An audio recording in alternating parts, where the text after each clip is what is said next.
Genius Daddy in the City Chapter 121 hanggang 130. Pagkababa ni Xiaoya ng sasakyan. Lumingon muna ako ng ilang beses, saka mabilis na naglakad patungo sa bundok, at pumasok sa isang gusaling kawayan sa tuktok ng bundok pagkatapos ng mahigit 20 minuto. Ang gusaling kawayan ay humigit kumulang 100 metro kwadrado, lubhang mapanglo at liblib, lahat ng uri ng kakaibang halaman ay nakatanim sa pintuan, at isang ibon ang nakapatong sa isang lilang bulaklak. Ang lila na bulaklak ay biglang nagbukas ng mga usbong nito, nilamon ang ibon sa isang bibig, at sa kaluskos na tunog, maraming balahibo ng ibon ang lumitaw sa lupa. At sa tabi ng mga bulaklak na ito ay gumapang ang maraming makukulay na ahas, na nagpapakita ng mga escarlata na titik. Kakaibang sapat. Habang papalapit si Xiaoya, ang grupo ng mga ahas, bulaklak at halaman ay bumigay sa isang iglap, hindi gaanong huminto si Xiaoya, at dumiretso sa gusaling kawayan. Ang isang lalaking nakasuot ng itim na damit ay nasa likod ng kanyang mga kamay, at dalawang asul na mahabang ahas ang gumagapang sa kanyang mga balikat. Nanginginig na sinabi ni Xiaoya, Tito Li. Hindi kumikibo si Uncle Li. Sa halip, tumalon ang dalawang mahahabang ahas sa kanyang mga balikat at dumiretso sa mukha ni Xiaoya, na inilantad ang matatalas at mahahabang ngipin. Umupo si Xiaoya sa lupa, ang kanyang magandang mukha ay mapatla. Si Uncle Li ay sumasenyas, at ang dalawang ahas ay bumalik sa kanyang mga balikat, nang hindi ibinaling ang kanyang ulo. Sinabi niya, hiniling ko sa iyo na lagyan ng guo ang batang iyon, mag-ama, bakit hindi mo ginawa? Nararamdaman niya ang sarili niyang guo. Uncle Li, Ye Chen at ang iba pa ay inosente. Ako, wala akong magagawa. Tinakpan ni Xiaoya ang kanyang bibig at umiyak. Nakuha. Isang mahabang ahas ang lumipad at direktang sinampal ang mukha ni Xiaoya, na nagpatamba sa kanya. Biglang lumingon si Tio Li, tumingin sa kanya na may malungkot na ekspresyon, at sinabing, dahil ba sa hindi niya magawa o ayaw niyang gawin ito? Huwag mong sabihin sa akin na mayroon kang relasyon sa kanya. Hindi. Hinawakan ni Xiaoya ang dugo sa kanyang mukha, napakagatlabi, ang kanyang maislan na mukha ay napakasakit. Kung hindi ako hiniling ng punong pari na bawiin ka, dahil lang sa lakas ng loob mong suwayan ang utos ko, gusto kitang patayin. Malamig na bamantong hininga si Tio Li, at binigyan siya ng malamig na tingin, dahil wala kang magagawa, ako mismo ang pupunta at bihagan ang mag-ama. Mag-iwan ng salita. Hinubad niya ang kanyang manggas at naglakad patungo sa pintuan. Hindi, huwag, Tio Li, pakiusap ko. Nagbago ang magandang mukha ni Xiaoya, ngunit isang ahas ang mahigpit na nakapulupot sa kanyang leeg. Sa oras na ito, biglang nagliyab ang ahas sa leeg ni Xiaoya, bumagsak sa lupa at naging abo. Si Uncle Li nakakalakad lang papunta sa pinto ay biglang lumingon, sino? Hehe, Li Yuan, aso ka lang ng High Priest, anong karapatan mo para manggahas na tretuhin ng ganito si Nini? Isang panunuya ang dumating. Ang kawayan na bintana ng silid ay biglang tinusok ng isang kamao, at pagkatapos ay pumasok ang isang binatang nakaitim. Katamtaman ang haba ng buhok ng binata, medyo kulot ang buhok, at medyo gwapo. Nakasuot siya ng singsing sa ilong sa kanyang ilong, na nagbibigay sa mga tao ng pakiramdam ng kabayanihan. Toshan, bulalas ni Xiaoya. Tiningnan siya ni Toshan na may maamong mga mata, Nini, nandito ako para iligtas ka. Nagulat si Uncle Li sa una, at pagkatapos na makita ng malinaw ang tao, malamig siyang ngumiti, sino ako? Si Wu Toshan pala na taga Beimiao. Hindi ka naghihintay na mamatay sa nayon ng Beimiao, paano ka lumapit sa akin? Why don't you dare to come? Si Nini ay nagmula sa Beimiao village namin, at fiancé ko rin siya ni Wu Toshan. Gusto man niyang bumalik sa Miao village, makakasama ko lang siyang bumalik sa Beimiao village. Walang takot na sagot ni Wu Toshan. Ngumiti si Uncle Li sa halip na galit, ano ang nayon ng Beimiao mo? Makalipas ang mahigit 100 taon, kinain na tayo ng ating itim na miao, at hindi ka ng ahas magsalita. At saka, kahit si Xiaoya ang iyong kasintahan, ano? Kaya siya na ngayon ang lalaki ng mataas na saserdote. Utud, si Wu Toshan ay tila na sigla, at siya ay galit na galit, ang aming nayo ng Miao ay orihinal na nagpapanatili ng sarili nitong batas at kaayusan, at hindi lumaban sa mundo, at dahil sa inyong mga taksil ay hindi kayo gustong mag-isa na humantong sa pagkakahati. Kung hindi, saan nagmula ang puting Miao at itim na Miao? Lalo na ang iyong mga high priest ng mga henerasyong ito, na gustong ituloy ang ilang uri ng longevity technique, itinaas ang itim na gunang walang kabuluhan, hindi banggitin ang uhaw sa dugo, at iabot pa ang kanilang mga kamay sa aking nayo ng Beimiao. Panipi. Ang daming sinabi ni Wu Toshan, lalo siyang nagalit, engaged na kami ni Nini simula pa noong bata pa kami. Kung hindi mo siya sinasadyang nakidnap noon, siguro matagal na kaming kasal. Napakasakit ni Xiaoya nang marinig ito. 15 taon na ang nakalilipas, siya ay isang kilalang kagandahan sa Baimiao Village, binyansagang Nini. Dahil sa kanyang espesyal na pangangatawan, mas malapit siya sa mga Gu-worm, at sa wakas ay pinangalan ng santo ng Baimiao Village. Noong panahong iyon, si Wu Tuxian ang young master ng pamilya Wu, at silang dalawa ay itinuturing na nagmamahalan sa unang pagkakataon, at maaga silang gumawa ng kontrata sa kasal. Sinong mag-aakala na siya ay dinukot ng mga taga Black Miao Village sa pag-akyat ng bundok upang mangolekta ng gamot. Dahil sa kanyang pangangatawan, itinanim ng mataas na pari ng Hai Miao Village si Gu sa kanyang katawan. Upang hindi matuklasan ng mga tao sa Bai Miao Village, hiniling ng Black Miao Village kay Li Yuan na ilabas siya ng Miao Village ng tahimik sa labas ng mundo. So ano, dahil isa kang brat, how dare you go beyond your means to save this beach? Isang kakaibang tawa ang ginawa ni Uncle Lee, at tumingin kay Wu Tuxian na may pang-aalipusta, kaya lang may daan patungo sa langit, hindi ka pumunta, at walang daan patungo sa impyerno, pumasok ka. Huwag kang mag-alala, hindi kita papatayin, babawiin lang kita at itatapon sa 10,000 Snakes Cave para makagat ng 10,000 ahas, at pagkatapos ay hayaan ang punong pari na bumaba sa Bai Miao Village mo. Panipi. Pagkatapos sabihin ito, hindi niya maiwasang tumingin kay Wu Tuxian ng malamig, iniisip na matatakot siya pagkatapos marinig ito. Matanda, akala mo talaga ako pa rin ang Wu Tuxian mula 15 taon na ang nakalipas. Sinong mag-aakala nang umiti si Wu Tuxian, hindi ako natatakot na sabihin sa iyo, ipinaalam ko na sa mga tao sa nayon ang daan papunta rito. Ang dahilan kung bakit ako nakipag-usap ng labi sa iyo ay ang plano kong kaladkarin ka sa aking nayon ng Baimiao. Wu, Fang, Deng, Xiao ay darating ang 4 na patriarka. Asshole! Agad na nagalit si Uncle Lee, ginalaw ang kanyang katawan, at sinampal si Wu Tuxian ng kanyang palad, na naglalayong gumawa ng mabilis na desisyon. Gayunpaman, 2 hakbang pa lamang niya ay biglang lumutang sa kanyang harapan ang isang buga ng puting usok, at may kakaibang amoy ang puting usok. Hindi, ito ay makamandag na usok. Nag-iba ang kutis ni Uncle Lee, at dali-dali itong huminto at tinakpan ang bibig at ilong ng mga kamay. Sabay-sabay, maglakad. Sa sandaling buhati ni Wu Tuxian si Xiaoya, sinira niya ang bintana, ang kanyang mga galaw ay hindi man lang palpak. Hinimok ni Xiaoya sa kanyang mga bisig, Tuxian, pumunta ka dali, iwanan mo ako. Walang silbi kahit na bumalik ako sa iyo, nasa katawan ko ang Gu ng mataas na pari. Nini, okay lang. I'll ask the clan elder to find a way to remove the Gu for you pagbalik natin. Habang tumatakbo, napabuntong hininga si Wu Tuxian, huwag kang magsalita, ang pinakawalan ko lang ay isang psychedelic na usok, ang apelido na Li ay hahabulin pagkatapos niyang mag-react. Ikaw, di ba sabi mo dumating na ang mga matatanda ng 4 na major clans? Saglit na natigilan si Xiaoya, pagkatapos ay biglang nanlaki ang kanyang mga mata at sinabing, baka nagsinungaling ka sa kanya. Oo, kung hindi ako magsisinungaling sa kanya, paano ako magpapakitang kumpiyansa at kung gaano siya ka-impulsive? Nahihirapang tumango si Wu Tuxian, hindi man lang naglakas loob. Hindi ko alam kung kailan nagkaroon ng makapal na hamog sa kabundukan, at tila malabo ang buong kalsada. Sa oras na ito, isang figure ang dahan-daang lumitaw mula sa makapal na fog sa unahan. Huminto si Wu Tuxian sa pagmamadali, tumingin sa figure na may maingat na mukha, seryoso ang kanyang mukha. Maaaring ito ay isang tao mula sa Black Miao Village. Ito ay isang payat na binata, hawak ang isang 4 o 5 taong gulang na batang babae sa kanyang mga bisig. Matapos maghintay na makita ng malinaw ang kabilang partido, si Xiaoya sa mga bisig ni Wu Tuxian ay bahagyang nagulat, ang kanyang magandang mukha ay puno ng hindi makapaniwala, Ye Chen, bakit ka nandito? Sa sandaling makita ni Xiaoya si Ye Chen, siya ay ganap na natulala. Malinaw niyang naalala na si Ye Chen ay nasa kotse pa rin nang bumaba siya ng kotse, at nakagawa na siya ng anti-reconnaissance sa lahat ng paraan, kaya wala siyang nakitang sumusunod sa kanya. Kung gayon bakit nandito si Ye Chen? Nini, sino siya? Binigyan ni Wu Tuxian si Ye Chen ng malungkot na tingin. Pinigilan ni Xiaoya ang pagkabigla sa kanyang puso, at ipinaliwanag, Tuxian, ang pangalan niya ay Ye Chen, kaklase ko siya sa labas, huwag mo siyang saktan. Tita Xiao, si Mengmeng sa mga bisig ni Ye Chen ay masayang iwinagayway ang kanyang kamay nang makita siya.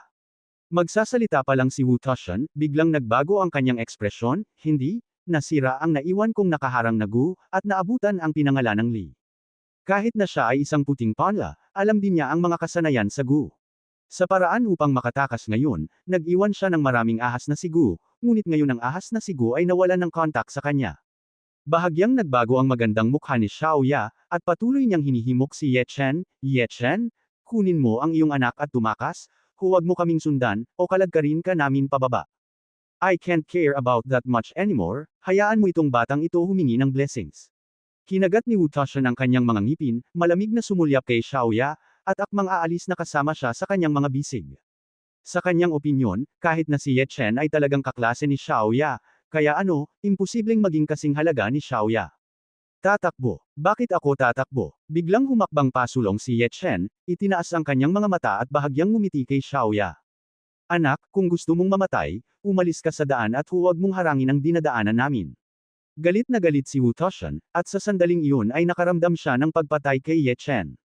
Niyakap ni Ye Chen ang maliit na lalaki, tumingin kay Xiaoya at sinabi ang bawat salita, kung hindi ako nagkakamali, ang 2 bote ng inumin na binili mo para sa ating mag-ama kanina, nilagyan mo ito ng gu, tama. Ikaw, paano mo nalaman? Natarante si Xiaoya, nanlaki ang maganda niyang mga mata at hindi makapaniwalang tumingin kay Ye Chen. Bahagyang sinabi ni Ye Chen, at isa pa rin itong tope na gu. Kung ang isang ordinaryong tao ay makapasok sa ganitong uri ng gu, sa loob ng isang stick ng insenso, unti-unti siyang mawawalan ng katinuan, at mawawalan pa ng kontrol sa kanyang katawan. Bawat salita at kilos ay nasa ilalim ng gu control ng mga tao. Ye Chen, ako rin. Mabilis na tinakto ni Xiaoya ang kanyang bibig gamit ang kanyang mga kamay, ang kanyang puso ay puno ng pagkabigla, at sa parehong oras, isang malalim na pakiramdam ng pagkakasala ang lumitaw. Alam kong pinilit ka, bahagyang ngumiti si Ye Chen, kung talagang gusto mong saktan ang aming mag-ama, hinding-hindi ka magkukunwering pinipihit ang iyong paa at itumba ang aking inumin, at, kung tama ang hula ko, ang taong gumawa ng gu ay iyong bodyguard, syempre, hindi niya kailangang maging bodyguard. Blanko ang tingin ni Xiaoya sa kanya. Sa sandaling ito, bigla niyang naramdaman na hindi niya maintindihan ang dating kaklase na ito. Ang hindi niya alam ay, kahit na talagang inumin ni Ye Chen ang pintig ng gu, magiging maayos pa rin siya. Paano makokontrol ng isang gulang ang maringal na emperador? Syempre, kung ganoon nga ang kaso, madidismaya si Ye Chen kay Xiaoya, at magkaroon pa ng mamamatay tao na intensyon sa kanya. Hindi naman kasi niya matitiis na may nananakit sa kanya. Malinaw ang resulta, pumasa si Xiaoya sa assessment at nailigtas ang sarili niyang buhay. Normal pa rin ang hitsura ni Ye Chen, at dahan-daang sinabi, kaya, dahil ayaw mong masaktan ang ating mag-ama, nandito ako. Kasama ko, walang makakasakit sa iyo. Ikaw, anong sabi mo? Nagulat si Xiaoya, iniisip na mali ang narinig niya. Dahil isa kang ordinaryong tao. Malamig na ngumiti si Wu Tushun, kilala mo ba kung sino ang taong humahabol sa kanya? Siya ay mula sa pamilyang Li sa Black Miao Village. Napakahusay niyang tumugtog ng gu, at isa rin siyang martial artist sa Inner Strength Stage. So napangiti ng mahina si Ye Chen. Nini, hinala ko na may problema sa utak ang kaklase mo, hayaan mo na siya, tara na. Pagkatapos magsalita, aalis na sana si Wu Tushun kasama si Xiaoya sa kanyang mga bisig. Swish! Kasabay nito ang tunog ng mabibilis na hakbang sa likuran niya. Hindi, humahabol si Li.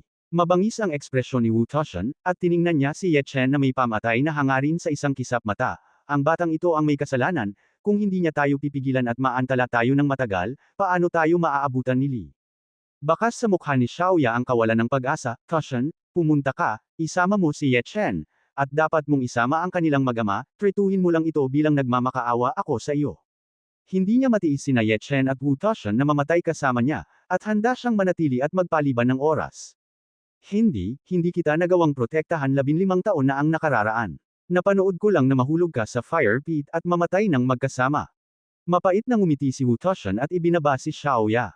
Ngumiti si Ye Chen at sinabing, hindi mo kailangang matakot.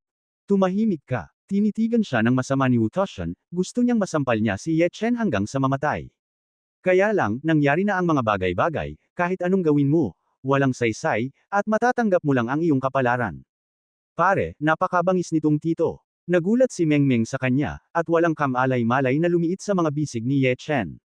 Isang figure ang sumilay mula sa ulap. Si Li Yuan iyon. Tumatakbo ka. Bakit hindi ka tumakbo? Tumingin si Li Yuan kina Wu Tushun at Xiaoya na may kalahating ngiti, na parang pas ang naglalaro ng daga. Pagkatapos ay nakita niya si Ye Chen, at ang ngiti sa kanyang mukha ay naging mas maliwanag at mas maliwanag, hahanapin sa nakita mag-ama, ngunit hindi ko inaasahan na magkakasama kami. Napakahirap talagang makahanap ng lugar na pupuntahan. Nakuha ko kayong lahat, hindi ito nangangailangan ng maraming pagsisikap. Saktan ka, hampasin ka, kontrabida ka. Ang maliit na lalaki ay patuloy na winuwagayway ang kanyang mga kamao sa kanya, walang anumang bakas ng takot sa kanyang mukha. Toshin, kaya mo. Una sa lahat, sinabi mo na ang apat na master ng Baimeow Village ay lumabas ng sama-sama, para ma-distract ako, at gumamit ng peking psychedelic smoke para lituhin ako. Uncle Lee pressed on step by step, hindi nang walang kasiyahan, sa kasamaang palad, sa harap ng tunay na lakas, lahat ng ginawa mo ay walang kabuluhan, tanggapin ang iyong kapalaran. Li Yuan, sa tingin mo ba talaga na ako, si Toshin, ay hindi bumuti nitong mga nakaraang taon? Huwag mo akong piliting mamatay kasama mo. Naikuyom ni Wu Toshin ang kanyang mga kamao, puno ng galit ang kanyang mukha. Hindi sinasadyang huminto si Xiaoya sa harap ng mag-ama ni Ye Chen, tumingin kay Uncle Lee nang may determinasyon at sinabing, hayaan mo sila, babalik ako sa iyo, kung hindi, mamamatay ako sa harap mo ngayon. Naglakas loob ka pa bang takutin ako? Malamig na ngumiti si Uncle Lee, kung maglakas loob kang mamatay, ginagarantiyahan ko na walang makakaligtas. Boom! Sa isang malakas na ingay, si Wu Toshin ang nanguna sa pag-atake, at sumuntok. Ang paggalaw ay hindi mahuhulaan, at dumiretso siya sa mukha ni Uncle Lee. Kunin mo ang palakol. Ngumiti si Uncle Lee sa halip na galit, winalis ang kanyang mga cuffs, at isang bugzo ng itim na usok ang lumutang palabas. Si Wu Toshin ay nahuli ng itim na usok, at ang itim na usok ay naging hindi mabilang na mga alupihan at gumapang sa kanya. Bumagsak sa lupa si Wu Toshin na may sumigaw, walang tigil na kinurot ang kanyang katawan, hinayaan ang alupihan sa kanyang katawan na kumagat ng walang kabuluhan. Huwag mo siyang patayin. Nakikiusap ako, hanggat hindi mo siya papatayin, babalik ako sa iyo. Namutla ang magandang mukha ni Xiaoya, at dali-dali siyang lumuhad sa lupa. Si Uncle Lee ay nagwalas muli ng kanyang mahabang manggas, at lahat ng goo-worm sa katawan ni Wu Toshin ay nawala, at lumingon kay Ye Chen na may kalahating ngiti, anak, kung ayaw mong magdusa, sundin mo lang ako. Ye Chen, I'm sorry, nasaktan kita. Nanginginig ang maselang katawan ni Xiaoya, halatang desperado sa sukdulan. Gayunpaman, ngumiti si Ye Chen. Paano kung sabihin kong hindi? Paano kung sabihin kong hindi? Sa sandaling sinabi ito ni Ye Chen, at sinabi ito sa isang seryosong paraan, lahat ng naruroon ay natigilan ng isa-isa. Si Wu Toshin, na nakahandusay sa lupa, ay nagpakawala ng mahinang buntong hininga, ang kanyang puso ay puno ng galit. Tanga ka, hindi mo ba nakita ng malinaw ang sitwasyon? Kahit ako ay hindi kalaban ni Li Yuan, ikaw, isang ordinaryong tao, sabihin mong hindi, ito ay walang silbi. Ye Chen, hindi makatiis na tawag ni Xiaoya. Ayaw niyang sumama si Ye Chen kay Li Yuan, at natatakot siya na lalaban si Ye Chen, kung tutuusin, kung lalaban siya, baka mapatay siya kaagad. Boy, I have to say, I admire your courage, at higit pa sa iyong kamangmangan. Saglit na natigilan si Tio Li, at sa kanginisyon. Sa kanyang opinyon, ngayon lang niya ginamit ang Gu technique para talunin ang atake ni Wu Toshin. Kung ito ay isang ordinaryong tao, na nakakakita ng napakaraming mga insekto ng Gu, matagal na siyang natakot hanggang sa mamatay. Gayunpaman, ang batang lalaki sa kanyang harapan ay walang isa, at kailangan niyang iugnay ito sa katotohanan na ang batang ito ay isang nakatulala na binata na hindi natatakot sa kamatayan at gustong magpakita ng katapangan sa harap ng mga kababaihan. Gayunpaman, ang kamangmangan ay may kapalit. Binago ni Uncle Lee ang usapan, at tumingin kay Ye Chen na may masamang tingin, gusto kong malaman mo kung ano ang ibig sabihin ng hindi mabuhay, hindi mamatay. Bumagsak ang boses. Siya ay nagwalas ng kanyang manggas, at sa isang pagsabog ng itim na hangin, hindi mabilang na mga makamandag na ahas ang lumitaw sa lupa sa isang kisap mata.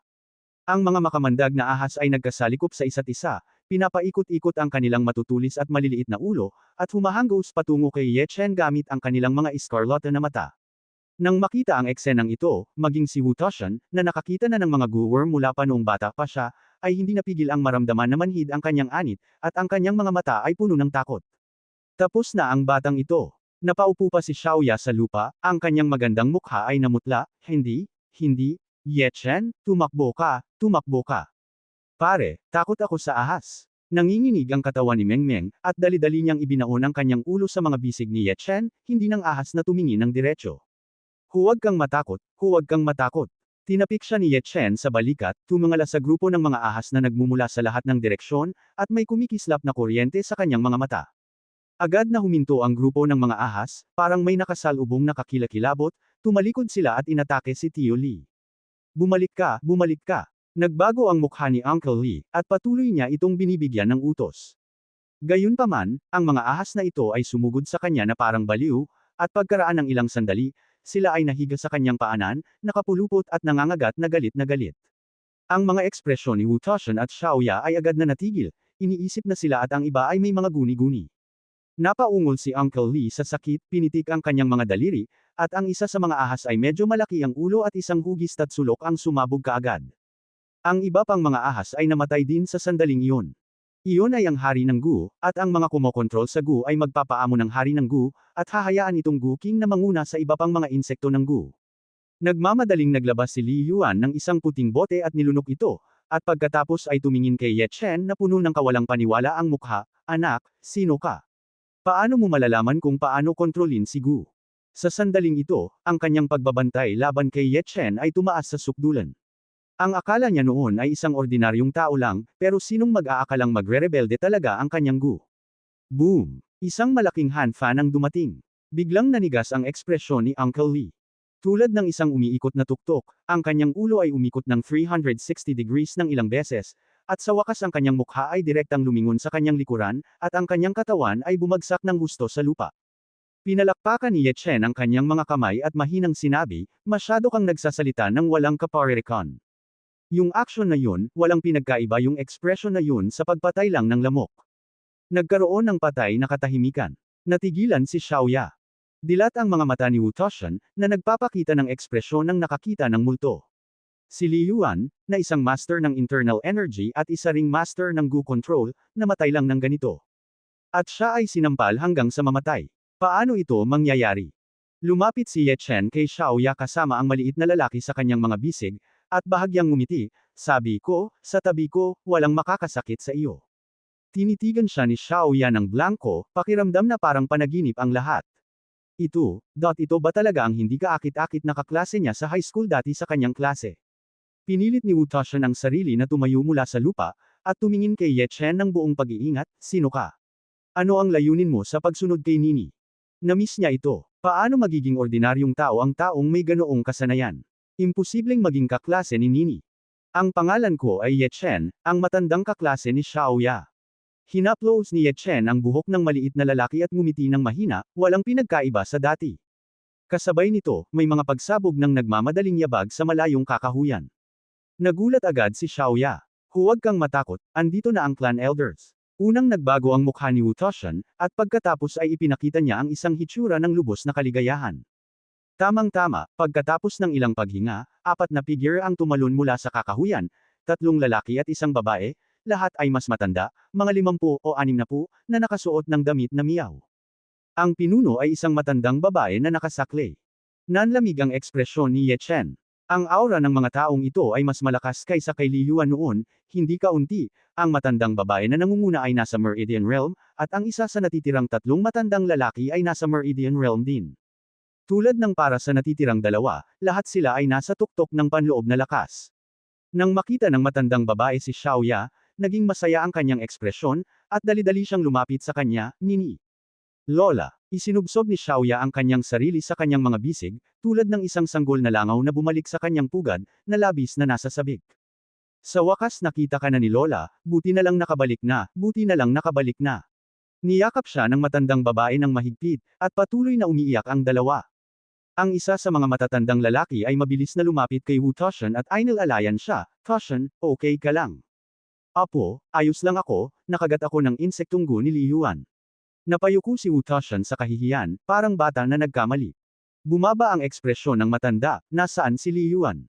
"Nandyan na." Inikat ni Wu Toshan ang kanyang ulo at itinuro ang bangkay ni Li Yuan na nakahiga sa tabi niya. Nagmamadaling lumapit ang ilang matatandang lalaki at nagulat sila nang makita ang pagkamatay ni Li Yuan. Tumingin ang matandang lalaki kay Wu Toshan at gulat na sinabi, "Toshan, pinatay mo ba siya?" Nakakamangha si Toshan, nagawa niyang patayin si Li Yuan. Labis na gumaan ang pakiramdam ng isa pang matandang lalaki. Tama, mas magaling si Toshan kay Ada noon. Panipi tuldok tuldok tuldok panipi. Ilang matatandang lalaki ang nagdaldal at nagpuri. Namula si Wu Toshan, umiling ng hindi natural, pagkatapos ay tumingin kay Ye Chen na nasa tabi niya, at sinabing, "Pinatay niya ito." Saglit, lahat ng mata ay nabaling kay Ye Chen, maging ang matandang babae noon. Ang matandang babae ay tumingin kay Ye Chen ng masama, at nang makitang nakadamit ito bilang isang tagalabas, nagsuot siya ng tungkod at nagtanong, "Nini, sino siya?" Kasabay nito, ang iba pang 3 matandang lalaki ay sunod-sunod na naglakad patungo kay Ye Chen, na nakakaramdam ng kaunting kasuklam-suklam at hindi kagandahang loob. Si Xiaoya ay nagmamadaling huminto sa harap ni Ye Chen, at nagpaliwanag, Apo, Ana, Lola, mga kaklase ni Ye Chen nini sa labas, at ang tagapagligtas sa akin at kay Toshan, siya ang pumatay kay Li Yuan ngayon lang. Pagkarinig nito, nagkatinginan ang ilang matatanda sa isa't isa, at nakita nilang lahat ang pagkagulat sa mga mata ng isa't isa. Tumango ang matandang babae, at tumingin kay Ye Chen na may mapang akit na mga mata, paano mo siya napatay? Ang iba ay tumitig kay Ye Chen ng matigas ang ulo, at kung ang sagot ni Ye Chen ay medyo mali, sila ay sasampalin. Sa pagtugon sa mga mata ng lahat, mahinang sinabi ni Ye Chen, napakasimple, sampilin mo lang siya hanggang mamatay. Sa sandaling lumabas ang mga salita. Ang lahat ay nakatayo sa pwesto ng isa-isa. Sampal hanggang mamatay. Tanong ulit ng matandang babae. Tumango si Ye Chen, na may parehong ekspresyon gaya ng dati, oo, napakaraming kalokohan ang sinabi niya, hindi ako nakapagpigil ng ilang sandali. Nagsisinungaling ka, si Li Yuan ay isang sinaunang martial artist sa inner strength stage, at isang master ng Gu control, paano mo siya masasample hanggang mamatay? Ang matandang lalaki sa tabi ni Wu Toshan ay nginisyon. Ang isa pang matandang lalaki sa yugto ng panloob na lakas ay tumango ng hindi namamalayan, oo, kahit na si Li Yuan ay hindi kasing lakas ko, kahit na gusto ko siyang patayin ng isang sampal, hindi ko magagawa. Kung ano ang sasabihin mo ay kung ano ang sasabihin mo. Bahagyang umiling si Ye Chen. Siya ay masyadong tamad na tinte sa mga matatandang babae at matatandang lalaki, at hindi siya nag-abalang magpaliwanag. Nang makitang nagsimulang tanggihan ng lahat si Ye Chen, agad na nabalisa si Xiaoya, Apo, Ana, Lola, si Li Yuan ay talagang pinatay ni Ye Chen, huwag mo siyang pahirapan, okay. Okay, hindi siya mahihirapan ni Lola. Tinapik ng matandang babae ang kanyang kamay, na may mabait na mukha, sinabi sa matatandang lalaki, patay na si Li Yuan, at malalaman din ng Black Miao Village sa malaot madali, hindi angkop na manatili dito ng mahabang panahon, bumalik muna tayo sa nayon. Ilang tao ang tumango at aalis na sana kasama ang matandang babae. Lumingon si Ye Chen habang hawak ang maliit na lalaki, balak na pumunta sa kabilang direksyon kasama sila. Oo Chen, ang boses ni Xiaoya ay nanggaling sa likuran. Lumingon siya sa likod at nakitang tumatakbo si Xiaoya, at sinabi na may komplikadong mukha, Ye Chen, maaari ka bang bumalik sa amin? Pinatay mo si Li Yuan, at nasaktan mo ang nayon ng He Miao. Natatakot akong gagantihan kanila. Nini, nakalimutan mo na ba ang rules ng Bai Miao Village natin? Bawal pumasok ang mga tagalabas. Nakatayo sa di kalayuan ang matandang babae at pinagalitan. Nanalangin si Xiaoya na may buong mukha, Lola, sinaktan din ni Ye Chen ang He Miao Village para iligtas tayo, hindi tayo dapat maging walang utang na loob, mangyaring bigyan mo ako ng pabor at gumawa ng exception. Apo, bakit hindi mo siya bawiin? Tsaka ang sitwasyon ay napaka. Kahit si Wu Toshan ay hindi napigil ang sabihin na kahit na hindi niya gusto si Ye Chen, hindi siya isang taong walang utang na loob. Sabay-sabay na tumingin sa matandang babae ang ilang matatandang lalaki, tila naghihintay sa kanyang desisyon. Tumingin ang matandang babae kay Xiaoya, pagkatapos ay kay Ye Chen, at sinabi sa malalim na boses, okay, ibalik mo siya. Maghintay. Hindi napigilan ni Ye Chen na sumingit, mukhang hindi ako nangako na babalik ako sa iyo. Kailangan mo bang tanungin ang aking opinyon? Gabi na. Ang paglubog ng araw ng mga bituin ay nahulog sa isang nayon na matatagpuan sa isang bundok, na nagdagdag ng maraming mapanglo at madilim na kapaligiran sa buong Bai Miao Village. Nakaupo si Ye Chen sa tore ng nayon ng Miao kasama ang kanyang anak na babae sa kanyang mga bisig, tahimik na tinitingnan ng buong nayon ng Miao, at nalaman na ang buhay ng mga tao sa nayon ng Bai Miao ay pareho pa rin noong 30 taon na ang nakalipas. Ang mga brazier ay ginagamit pa rin para sa pag-iilaw, ang mga kala ng lupa ay ginagamit pa rin sa pagluluto, at kahit na ang inuming tubig ay ibinibigay. Ngunit nang maisip ko ang liblib na lokasyon kung saan sila nakatira, at ang katotohanan na ang mga tao sa nayon ay medyo xenophobic, gamaan ang pakiramdam ko. Ang tanging espesyal ay, ang ganda talaga ng gabi sa Miao Village. Mula sa mga palayan sa di kalayuan, may mga pulaka na kumakatok sa ilalim ng mga bituin, at ang mga puno ng ginkgo sa tabi ng mga tore ay kumikinang sa puting liwanag. Dad, nagugutom na ako. Ang maliit na lalaki ay nasa kanyang mga bisig, hawak ang kanyang tiyan, ang kanyang maliit na mukha ay bumagsak. Inaliw siya ni Ye Chen, paano ang pag-inom ng tableta? Hindi, gusto kong kumain ng kanin at karne. Umiling ang maliit na lalaki at naging matigas ang ulo. Ang mga bagay na hindi mabibili ng mga tagalabas ng pera ay mas masahol pa sa isang mangkok ng kanin at karne sa kanyang mga mata. Medyo napahiya ngayon si Ye Chen. Tumingin-tingin siya sa paligid at tumutok sa isang manukan. Nag-alinlangan siya kung magnakaw ng manok at ibibigay sa maliit na lalaki bilang sakripisyo ng ngipin. Sa oras na ito, isang pagsabog ng halimuyak ang dumating. Huminga ng malalim ang maliit na lalaki, Kai, napakabango nito, napakabango. Tumingin si Ye Chen sa direksyon kung saan nanggaling ang pabango at nakita ang isang magandang figure na naglalakad na may dalang malaking bakal na kaldero at may dalang basket na kawayan. Kung hindi si Xiaoya, sino kaya ito? Nagugutom ka na siguro. Lumapit si Xiaoya, inilagay ang malaking bakal na palayok sa lupa, at ngumiti ng paumanhin kay Ye Chen at sa kanyang anak. Nagpumiglas ang maliit na lalaki mula sa pagkakayakap kay Ye Chen at tumingin sa malaking bakal na kaldero na may maningning na mga mata. Tita Xiao, anong masarap na pagkain ang ginawa mo? Napakabango. Malalaman mo kung binuksan mo ang takip ng palayok. Dahan-daang sinundot ni Xiaoya ang kanyang maliit na mukha gamit ang kanyang kamay.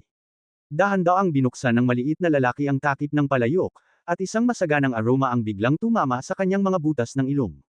Napakabango. Walang ibang alam ang maliit na lalaki maliban sa pangungusap na ito. Hindi napigilan ni Ye Chen na malunok. Ito ay maliit na itim na gamot na nilagang manok. Matamis na ngumiti si Xiaoya at nagpakilala, sa aming nayon, sa tuwing darating ang mga kilalang bisita, gagamitin nila ito upang aliwin sila. Ang maliit na itim na gamot ay tinatawag ding tatsulok na maple. Ito ay isang gamot na nakakagamot sa kakulangan sa bato, sakit sa likod, hika, at iba pang sakit. Ito ay may epekto ng pag-activate ng sirkulasyon ng dugo at pag-alis ng stasis ng dugo. Kidney deficiency, low back pain. Nang marinig ito, biglang nanlamig ang ekspresyon ni Ye Chen. Si Xiaoya ay naglabas ng 2 mangkok ng umuusok na puting bigas mula sa bamboo basket at iniabot ito sa maliit na lalaki at kay Ye Chen ayon sa pagkakasunod-sunod, kumain na kayo kaagad, kung kulang, bibigyan pa kita. Salamat Tita Xiao, napakabait mo. Ngumiti ng matamis ang maliit na lalaki, kinuha ang mangkok at nagsimulang kumain, at dinagdagan ng isang piraso ng manok si Marvin ng napakatino. Napaka-shock niyang sinabi, Kai, kumain ka rin ng marami. Kapag busog ka lang magkakaroon ka ng lakas na lumaban. Ye Chen, Dear Dad, sa paningin mo, isa lang akong pasaway na lalaki na marunong lang lumaban diba? Biglang ayaw niyang makilala ang babaeng ito. Pagkaraan ng ilang sandali ay nag-alinlangan, kinuha niya ang mangkok at nagsimulang kumain ng dahan-dahan. Umupo si Xiaoya sa isang tabi, hawak ang kanyang baba gamit ang kanyang kamay at tahimik na pinagmamasdan ang mag-ama. Ang kanyang magagandang mata ay nakatuon kay Ye Chen, at tila nabighani siya ng hindi namamalayan. May bulaklak ba sa mukha ko? Sabi ni Ye Chen nang hindi nakataas ang ulo habang kumakain. Namula ang magandang mukha ni Xiaoya, nagmamadali siyang umiwas ng tingin, nag-alinlangan, at biglang nagsabi, Ye Chen, pasensya na. I'm sorry for what? Hindi ko dapat ginawa sa'yo yon. At this point, she lowered her head and clasped her fingers together, yung 2 bote ng tubig, ako, halos masaktan kita. Hayaan mo siya pagkatapos. Tsaka hindi mo ba ako pinainom sa critical moment? Nakangiting sabi ni Ye Chen. Iyon ang sinabi ko, ngunit palagi akong masama tungkol dito. Hindi napigilan ni Xiaoya na sabihin sa kanyang sarili, alam mo rin ang tungkol sa Black Miao Village. Inagaw ako sa Black Miao Village noong ako ay 15 taong gulang. Ang kanilang mataas na pari ay nagtanim ng lason sa aking katawan at dinala akong nagtago sa labas ng mundo, na pinipigilan si Lola at ang iba na mahanap ako. Hindi ko alam kung masama ba akong babae sa paningin mo. Isantabi na natin. Ang babaeng tulad ko ay hindi magtatapos ng maayos. Panipi. Habang nagsasalita siya, bumagsak ang kanyang mga luha na parang sirang butil. Huminto ang maliit na lalaki na kumakain, tumingin sa kanya at sinabing, Tita Xiao, nagugutom ka ba? Tama si tatay, napakahirap mo. Mas gugustuhin mo pa na ikaw na mismo ang magutom kaysa magbigay ng pagkain sa amin ni tatay. Ye Chen, dumb girl, paano ka makakausap? Paft. Sa kabaligtaran, si Xiaoya ay natuwa sa kanyang mga salita. Pinunasan niya ang kanyang mga luha at inikat ang kanyang mga mata sa galit, sayang, hindi mahirap ang pamilya ng tiyahin ko. Mas mayaman siya kaysa sa iyong ama. Ang aking ama ay may bilyon-bilyon. Ang maliit na lalaki ay pumulupot sa kanyang mga labi at tila gustong magpatuloy. Si Ye Chen ay nagmamadaling kumuha ng isang piraso ng manok at hinaranggan ang kanyang bibig. Pagkatapos ay tumingin siya kay Xiaoya at nagtanong, ang lason ba sa iyong katawan ay itinanim ng mataas na pari ng Black Miao Village? Isa. Tumango si Xiaoya, ang kanyang magandang mukha na puno ng takot, ito ay hindi isang ordinaryong voodoo.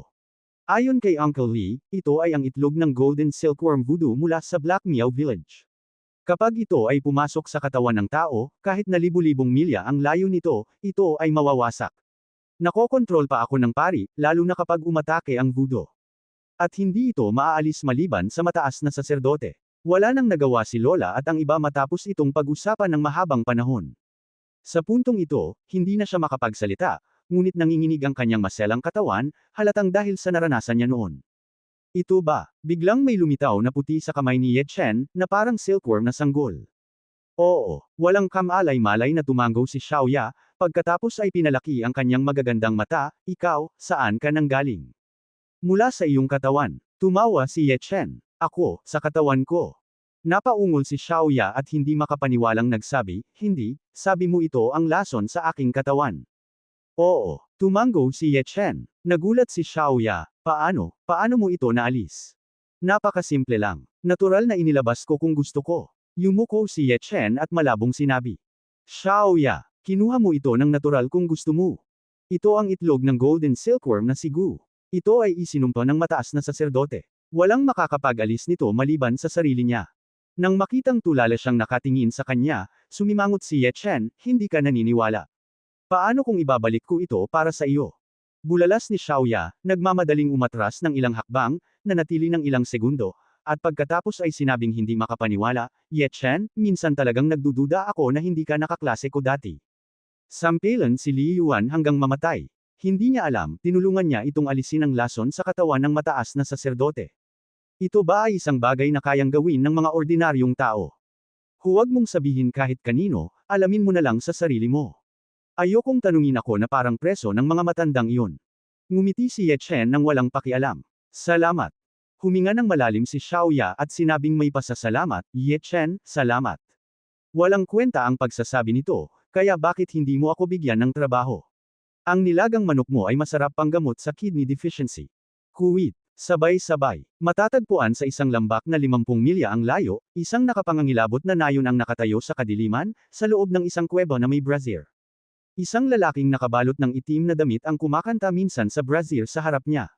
Habang sumasayaw ang kanyang mga kamay, 2 bola ng apoy na kasing laki ng kamao ang tumalon mula sa brazier at tumalon sa kanyang mga kamay. Boom! At sa sandaling ito, ang brazier ay sumabog sa isang putok, mga sparks na lumilipad sa lahat ng dako. Ang lalaking nakasuot ng itim na damit ay dumura ng isang subo ng dugo, at ang dugo ay direktang bumutis sa dingding ng kuweba. Sino yan? Sinong makakabasag ng lason ko? Ang lalaking nakaitim na robe ay umungal na parang baliw, na may gulat sa kanyang mukha. Bigla siyang lumingon sa bakana ng kuweba, tumalikod, at sinabi sa malalim na boses, pasok. Pagkatapos ay nakita ko ang isang 60 taong gulang na lalaki na may malungkot na mukha na mabilis na pumasok. Nang wala pang 10 hakbang ang layo niya sa lalaking nakasuot ng itim na damit, lumuhad siya sa lupa ng napakataim-time. Bumalik sa mataas na pari, patay na ang natal gu ni Li Yuan.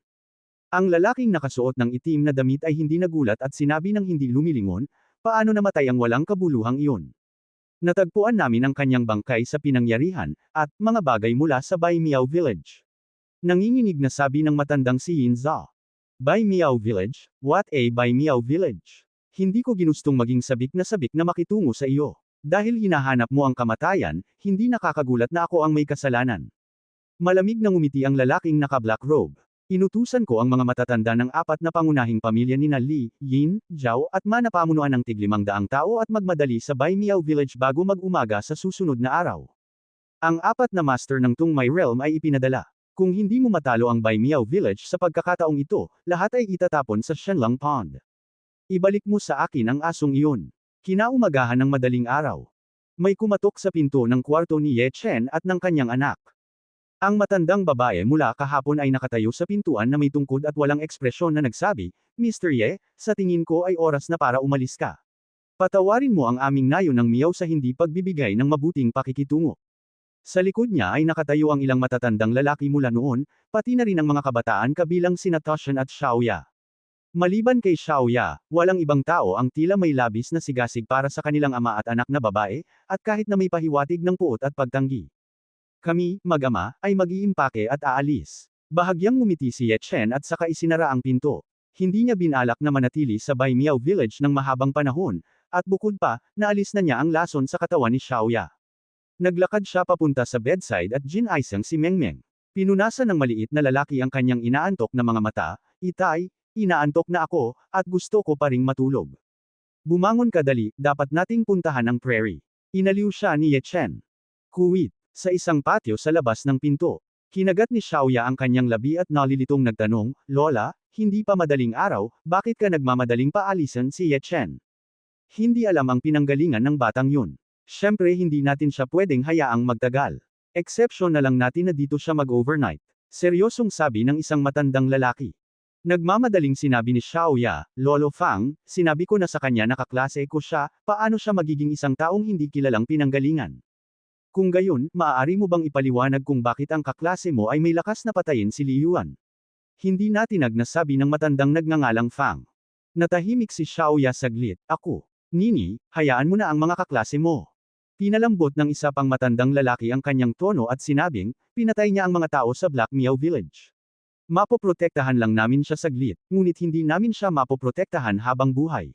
Bukod dito, may ilang pagkakaiba-iba ng opinyon tungkol sa kanya sa aming nayon ngayon. May mga taong nagmumungkahi na siya ay isakripisyo. Ibigay ito sa Black Miao Village para maresolba ang sama ng loob. Lolo Wu, paano mo ito magagawa? Alam mong iniligtas ako ni Ye Chen at si Toshen. Nagbago ang magandang mukha ni Xiaoya at medyo nagalit. Nini, bakit mo kausap si Lolo Wu? Ang matandang babae na kanina pa tahimik hanggang ngayon ay pinagalitan siya, ang Hemiao Village ay mas malakas kaysa sa atin. Hindi pa banggitin ang mataas na pari, ang apat na pinuno ng Li, Yin, Zhao, at Ma ay pawang mga panginoon ng Tungmay Realm. Hindi tayo kalaban para sa kanila, ang tanging magagawa natin ay protektahan ang ating sarili. Kaya, ang pagpapaalis sa batang iyon bago mag-umaga ang pinakamagandang gawin.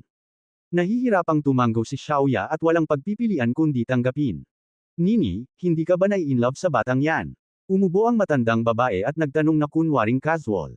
Lola, anong pinagsasabi mo? Wala nang iba. Biglang namula ang magandang mukha ni Xiaoya at tinadyakan niya ang kanyang mga paa.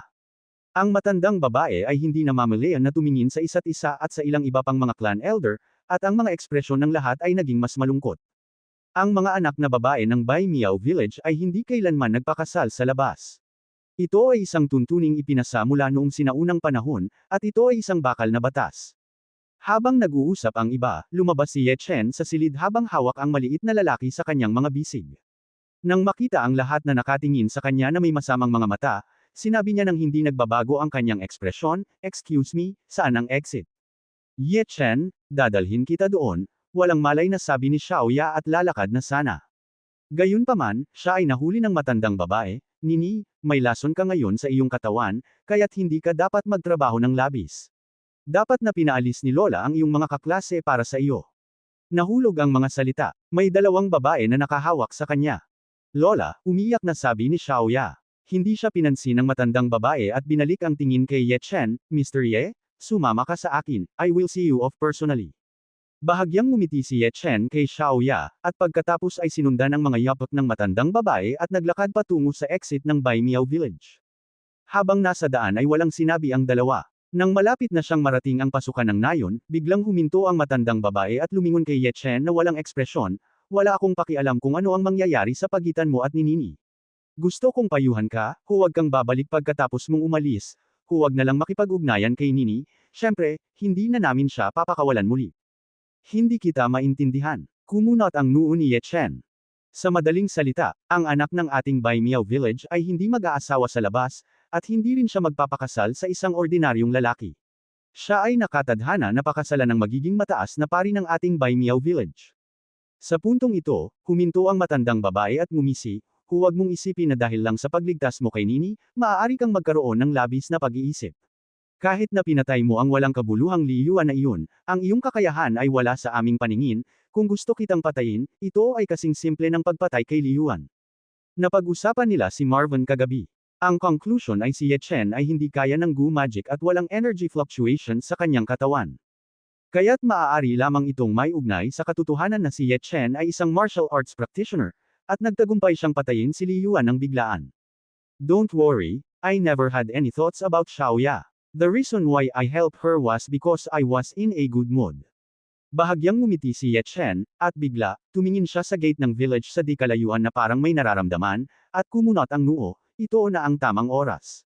Anong sabi mo? Natigilan ang matandang babae. Sa sandaling ito, ang mga pagsabog ng apoy at hiyawan ay nagmula sa gate ng nayon 100 metro ang layo. Pag-atake ng kaaway, pag-atake ng kaaway. Agad na nagbago ang ekspresyon ng matandang babae, iniwan si Ye Chen at mabilis na tumakbo patungo sa gate ng nayon. Sabay-sabay, narinig din ng buong Bai Miao Village ang kaguluhan dito, at hindi nagtagal, libu-libong tao ang sumugod sa direksyong ito na puno ng pagkagulat ang mga mukha, na pinamumunuan ng ilang matatanda mula sa malalaking angkan. In the end, anong nangyari? Darating ang mga tao mula sa Black Miao Village para salakayin tayo. Ang buong Black Miao Village ay ipinadala. Maliban sa mataas na pari, ang apat na pinuno ng angkan ay personal na nandito. Panipi tuldok panipi. Sunod-sunod na sumabog ang mga balita sa karamihan, at ang lahat ay natakot at namutla. Ang Bai Miao Village ay palaging mapayapa at sumunod sa mga utos ng mga ninuno, na nagdulot din sa lakas ng nayon na mas masahol pa kaysa sa Black Miao Village. Ngayong kumikilos na ang kabilang panig, nakababahala ang kapalaran ng Bai Miao Village. Ang grupo ng mga tao ay mabilis na sumugod sa pasukan ng nayon, at nakita ang mga siksik na sulong na nagsisindi sa bukas na espasyo sa ibaba. Lahat sila ay nakasuot ng itim, at ang lugar ay kasing dilim ng mga balang na nagwawalis. Ang mga pinuno ay apat na matandang lalaking nakaitim, may mahabang buhok, malamig na mukha, at kamangha-manghang momentum. Ang matandang babae ay umakyat sa tore ng nayon at tumingin sa apat na matandang lalaki sa ibaba na may malungkot na mukha. Li Soy, ano ang ibig mong sabihin? Gusto mo bang magsimula ng digmaan sa akin sa Bai Miao Village? Si Xiao Zuan ay matanda na at walang kamatayan. Ang iyong Bai Miao Village ang pumatay kay Li Yuan, isang pangunahing miyembro ng pamilya Li sa aking Black Miao Village.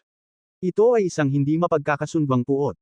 Ayon sa utos ng mataas na pari, ang iyong Bai Miao Village ay mawawasak ngayon. Ang lalaking nagngangalang Li Wei ay isang maputi ang buhok. Sa tabi niya ay isang dambuhalang ahas na kasing kapal ng hita ng isang may sapat na gulang, na ngiting-ngiti na may hubad ng ngipin. Yumot, mas kaunti ang mga tao sa Black Miao Village mo na pumapatay sa White Miao Village ko tuwing weekdays. Ang isang tao sa itaas ng tore ng nayon ay mukhang puno ng galit.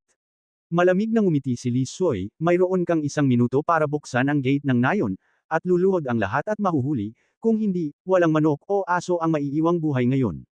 Mag-away tayo. Akala ko talaga, ako, ang Bai Miao Village, ay natatakot sa iyo. Galit na galit si Wu Toshan na may hawak na palakol sa kanyang kamay. Nang matapos siyang magsalita ay sinampal siya ng matanda na walang malay.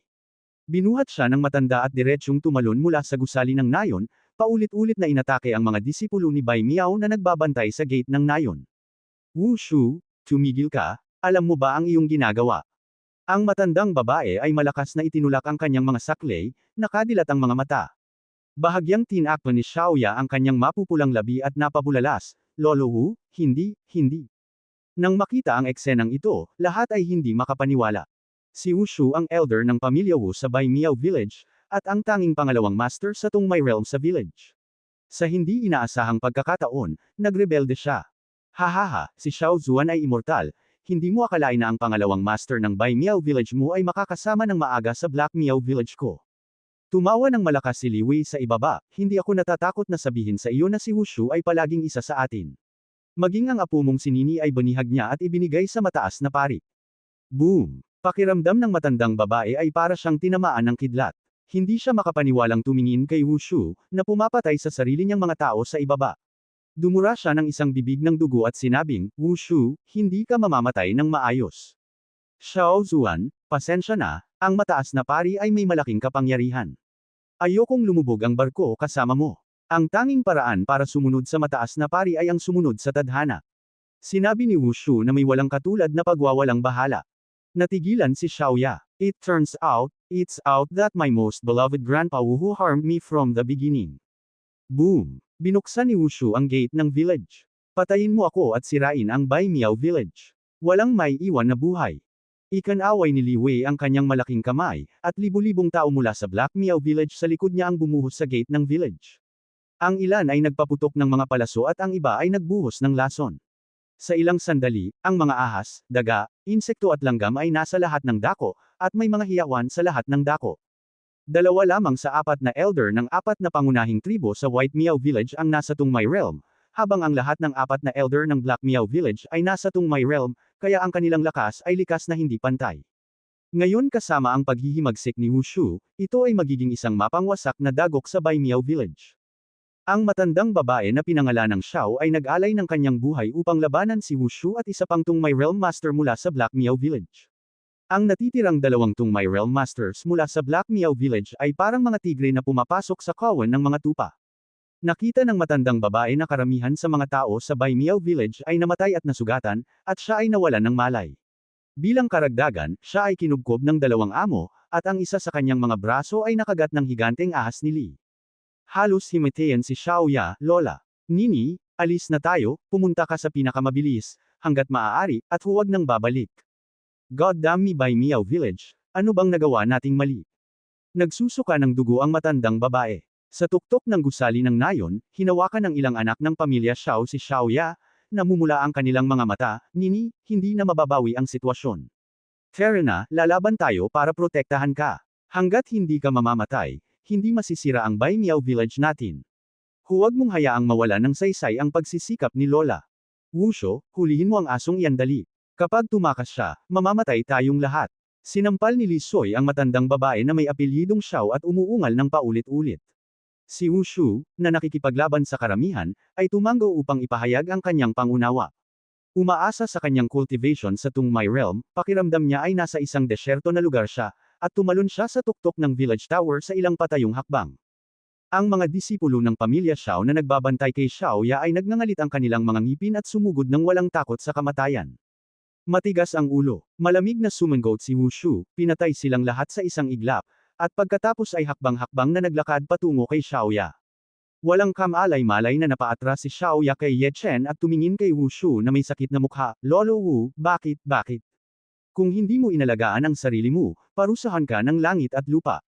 Malamig ang ekspresyon ni Wushu, hindi na kasing malumanay tulad ng dati, ang kanyang mga mata ay bumagsak kay Ye Chen sa likod ni Xiaoya, at ikaw, sumama ka sa akin, huwag kang tumutol, hindi ako isang basura tulad ni Liyuan. Sasamahan kita, hayaan mong umalis si Ye Chen at ang iba pa. Bahagyang nanginig ang maselang katawan ni Xiaoya at ngumiti siya ng pilit. Pwede ba? Tumawa si Wushu. Ye Chen, pinigilan ko siya. Kung tatakbo ka, hindi siya maglalakas loob na patayin ako. Kinagat ni Xiaoya ang kanyang mga ngipin, isang flash ng determinasyon ang sumilay sa kanyang magandang mukha. Nang malapit na niyang sugulin si Wushu, isang malaking kamay ang humawak sa kanyang balikat, at pagkatapos ay isang mahinang boses ang dumating. Kailan ko, Ye Chen, kailangan ng babaeng mag-alay ng buhay para iligtas ako. At saka, sa basurahan na ito, sa loob ng 10 hakbang, ang pagpatay sa kanya ay parang pagpatay ng manok.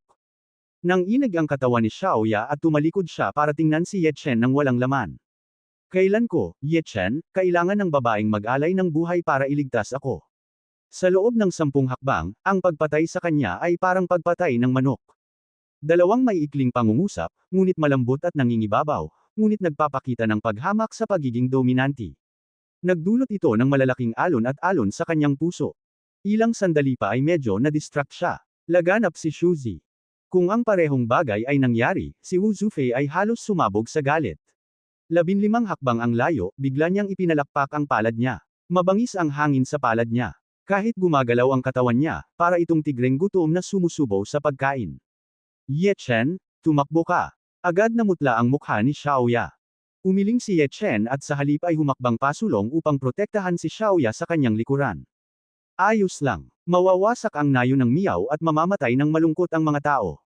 Tama na ang mamatay kasama mo. Napaluha si Xiaoya. Matapos huminga ng malalim, bakas ng kalungkutan ang kanyang magandang mukha.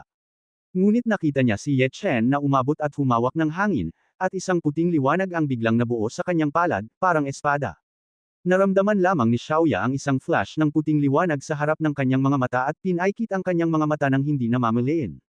Nang muli niyang imulat ang kanyang mga mata, natakot siya nang makita si Wushu na nakatayo ng hindi gumagalaw 10 hakbang ang layo, nakatingin lang kay Ye Chen ng nanlalaki ang mga mata. Isang linya ng dugo ang lumaki at lumaki mula sa kanyang leeg. Kalmadong sinabi ni Ye Chen, sabi ko, sa loob ng 10 hakbang, papatayin kita na parang manok. Nahulog ang mga salita. Ang ulo ni Wushu ay gamulong sa lupa sa isang putok, at ang kanyang katawan ay nahulog pabalik. Bulalas ni Xiaoya, tinakpan ang mapupulang labi, hindi makapaniwalang nakatingin sa eksenang ito. Si Lolo Wu, ang Panginoon na pangalawa lamang sa lola sa nayon, ay namatay ng ganito. At hindi siya napalapit kay Ye Chen hanggang sa mamatay siya. Paano ito posible? Pagkatapos mag-react, nagmamadali siyang lumuhod sa harap ni Ye Chen, Ye Chen, pakiusap, iligtas ang aking lola, iligtas ang aking mga tao. Naiintindihan niya ang lahat. Nagkakamali si Lola at ang iba pa. Nagkakamali ang mga katribo. Si Ye Chen ang tunay na master. Itinaas ni Ye Chen ang kanyang mga mata at tumingin, at nakita na higit sa kalahati ng mga tao sa Bai Miao Village ay patay o nasugatan. 2 sa 3 Panginoon, kabilang ang matandang babae na may apelyidong Xiao, ay namatay. Naiwan ang matandang babae na nagngangalang Xiao na nagpupumilit na suportahan ang kanilang sarili. Medyo nag-alinlangan siya, ayaw niyang masangkot sa mga panloob na alitan sa nayon ng Miao. Ang dahilan kung bakit niya iniligtas si Xiaoya ay dahil lamang sa pagkakaibigan para sa kanyang mga kaklase. Ye Chen, please, napabayan ka ng lola ko at ng iba pa, at humihingi ako ng tawad sa'yo dito. Naisip ni Xiaoya na ayaw niyang iligtas siya, kaya pinalo niya ang kanyang ulo. Sa oras na ito, hindi napigilan ni Mengmeng na hilahin ang kwelyo ni Ye Chen. Tai, iligtas mo sila, gusto pa nilang kumain ng manok na nilaga ng itim na gamot. Sige, nagulat si Ye Chen, tumango, iniunat ang kanyang kamay at sinampal ang ulo ni Wu Shu, at agad na lumipad patungo kay Li Dayan, na nakasalikop sa matandang babae na nagngangalang Xiao. Naramdaman na lamang ni Li Wei ang isang putok ng tunog na nagmumula sa kanyang likuran. Matapos mapatamba ang matandang babae na nagngangalang Xiao gamit ang isang palad, nagmamadali itong tumalikod at sinuntok ito. Agad na sumabog ang ulo ni Wu Shu sa madugong foam. Tumingin muli, nakita ko si Xiaoya at isang binata na may hawak na isang maliit na batang babae na nakatayo sa gusali ng nayon, ang kanilang mga damit ay kamakaway. Bakit okay ka lang? Nasaan si Wu Shu? Hindi malay na tanong ni Li Soy. Sa dulo ng kanyang mga salita, tila may naalala siya. Dali-dali niyang tiningnan ang bulan ng dugo sa lupa na baka sa mukha niya ang pagkagulat. Si Wu Shu, isang master ng Tungmay Realm, ay namatay ng ganito. Sabay-sabay, lahat ng naruroon ay naakit din sa mga salita ni Lian, at lahat sila ay tumingin sa dalawang tao sa tuktok ng tore ng nayon. Nini, bakit hindi ka pa umaalis? Kaya na dali. Ang matandang babae na nagngangalang Xiao ay magulo ang buhok, sobrang nahihiya, at may putol na braso. Huminga ng malalim si Xiaoya at malakas na sinabi, Lola, si Lolo Wu ay pinatay ni Ye Chen. Ano, patay na ang taksil na si Wu Shu. Biglang nagulat ang lahat, nagulat sa kasiyahan, at nagmamadaling tumingin kay Ye Chen na nakatayo sa tabi ni Xiaoya. Napakabulag ko kaya minamaliit ko ang Panginoon. Ang matandang babae na may apelyidong Xiao ay nagulat sa una, pagkatapos ay tumingin kay Ye Chen at tumawa at sinabing, Mr. Ye, tulungan mo ako sa Bai Miao Village upang linisin ang mga taksil. Ako, Bai Miao Village, ay hinding-hindi ito makakalimutan. Mangyaring isama mo si Nini. Tiyak na gagantimpalaan ako ng Valerian sa susunod kong buhay. Fair na, saan pupunta? Malamig na ngumiti si Li Wei at tumingin kay Ye Chen na may mapang-akit na tingin, anak, bibigyan kita ng isa pang pagkakataon. Ikaw ba ang pumatay kay Wu Shu? Hindi siya naniniwala na ang isang binata lang ay madaling pumatay kay Wu Shu. Sa pagtugon sa tingin ng lahat, niyakap ni Ye Chen ang maliit na lalaki at mahinahong sinabi, so ano? Hindi ko lang napatay si Wu Shu, pinatay ko rin si Li Yuan mula sa Black Miao Village mo, at gusto pa kitang patayin. Sa sandaling lumabas ang mga salitang ito, tumahimik ang buong lugar. Lahat ay nakatingin kay Ye Chen nang walang laman. Nakakabaliw ang tono. Ngayon, pinangunahan ng 4 na master ng Hemiao Village ang 2,000 katao na umatake, at siya lang talaga ang nagsabi na papatayin niya ang lahat. Boy, sino ka sa tingin mo? Napakayabang mo. Galit na tumawa si Li Wei, na kumikislap sa kanyang mga mata ang nakamamatay na layunin. Ang pangalan ko ay Ye Chen, kaibigan ni Xiaoya. Tumingin si Ye Chen sa lahat at walang pakialam na sinabi, syempre, mayroon din akong ibang pagkakakilanlan, Tianan Yenan Kuang. Baliw si Tianan Yenen. Sunod-sunod na natigilan ang lahat, hindi maisip ang ganoong tao. Syempre, may kaugnayan din ito sa katotohanan na sila ay nanirahan sa kabundukan sa mahabang panahon at kakaunti ang pakikipag-ugnayan sa labas ng mundo. Maging si Xiaoya at ang matandang babae na nagngangalang Xiao ay walang pagbubukod. Tinatawag kitang Yenan Kuang o Yebikuan, ngayon, mamamatay ka. Marahas na sigaw ni Li Wei, at nang aaksyon na sana siya, bigla siyang hinarang ng kung sino.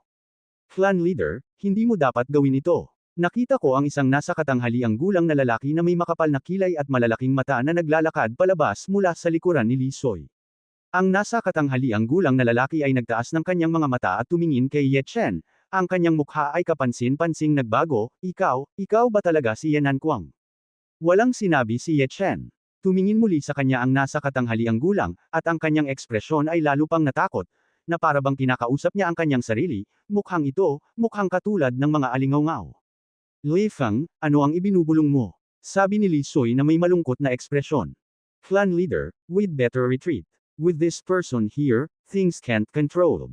Si Li Feng ay pawis na pawis. Sa pagtatapos ng kanyang mga salita, palihim niyang sinulyapan si Ye Chen, puno ng pagkamangha ang kanyang mukha. Sikat ba siya sa labas? Hindi maiwasang magtanong ni Li Soy. Si Li Feng ay ipinadala sa labas ng Black Miao Village upang maging responsable sa pagbili ng mga bagay. Kasabay nito, tumanggap din siya ng mga bagong kaalaman at madalas na naglilibot sa labas. Hindi siya sikat, masyado siyang sikat. Napalunok si Li Feng, ang lalaking iyon ay isang alamat sa Tianan, at siya rin ang numero 1 tao sa Tianan. Sinasabing minsan ay nakapatay siya ng isang martial arts master. Namanhid ang anit ni Li Soy at hindi niya maiwasang tumingin kay Ye Chen ng ilang beses, nakaramdam ng kilabot sa kanyang puso.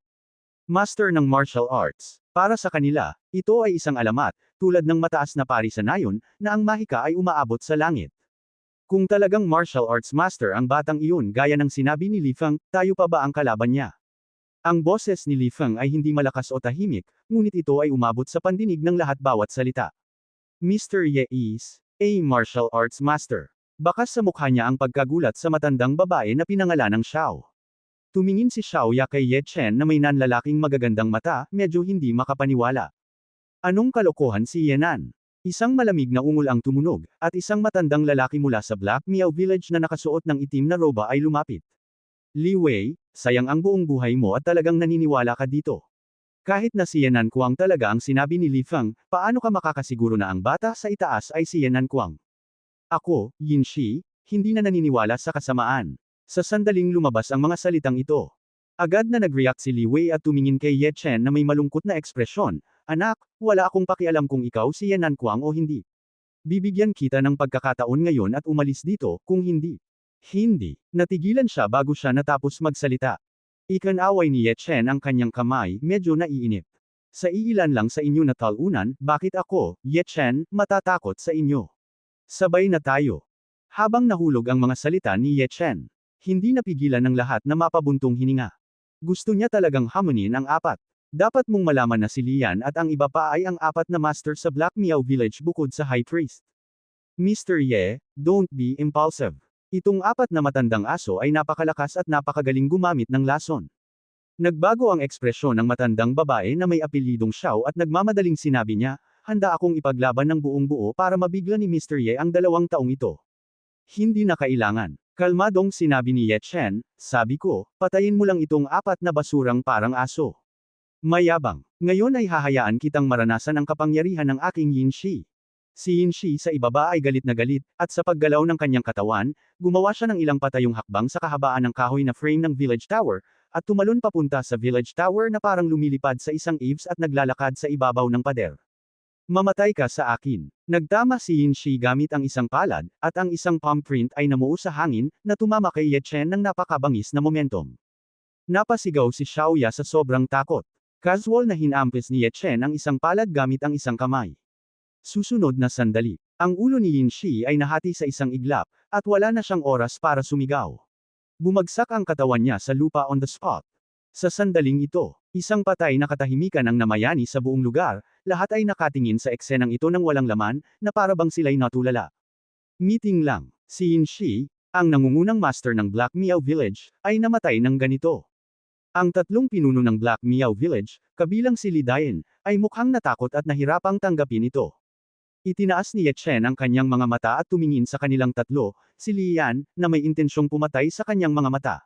Tumalon siya pababa mula sa gusali ng nayon kasama ang maliit na lalaki sa kanyang mga bisig. Hakbang papalapit sa kanilang 3, isang walang pakialam na boses ang tumunog. Siya ang nauna, at 3 na kayong natira. Silang 3, si Liming at iba pa, ay walang kamalay-malay na umatras, ang kanilang mga puso ay napalitan ng takot. Sa bawat hakbang ni Ye Chen, umuurong sila ng isang hakbang. Nag-trigger ito ng chain reaction, na naging dahilan upang umatras ang libu-libong tao na dinala ng Black Miao Village. Noong sinaunang panahon, nariyan si Zhao Zilong na nakakuha ng mga ulo ng mga general ng kaaway sa libu-libong tropa. Ngayon, si Mr. Ye ay natalo ng mag-isa ng libu-libong tropa. Siya ay tunay na tao. Nagulat ang matandang babae na pinangalanang Xiao. Habang sumusulong si Ye Chen ng hakbang-hakbang, napalunok si Li Soy at nagsabi, ang taong ito ay masyadong malakas, bakit hindi tayo umatras at tingnan ang pangmatagalan? Nakalimutan mo ang sinabi ng mataas na pari, kung hindi natin matatalo ang Bai Miao Village ngayon, lahat tayo ay itatapon sa Shenlong Pond. Nanginginig na sabi ng isa pang matanda. Sa sandaling lumabas ang mga salitang ito, ang puso ng tatlong tao ay nanginig. Kinagat ni Li Wei ang kanyang mga ngipin at sinabing, kung ganoon, patayin natin siya. Sabay tayong tatlo. Mag-set up ng formation. Malakas na sigaw niya at tumalon sa ere. Nag-iba ang momentum ng natitirang dalawang matanda, at magkatabi silang iginuhit ang kanilang mga pana sa kaliwat kanan.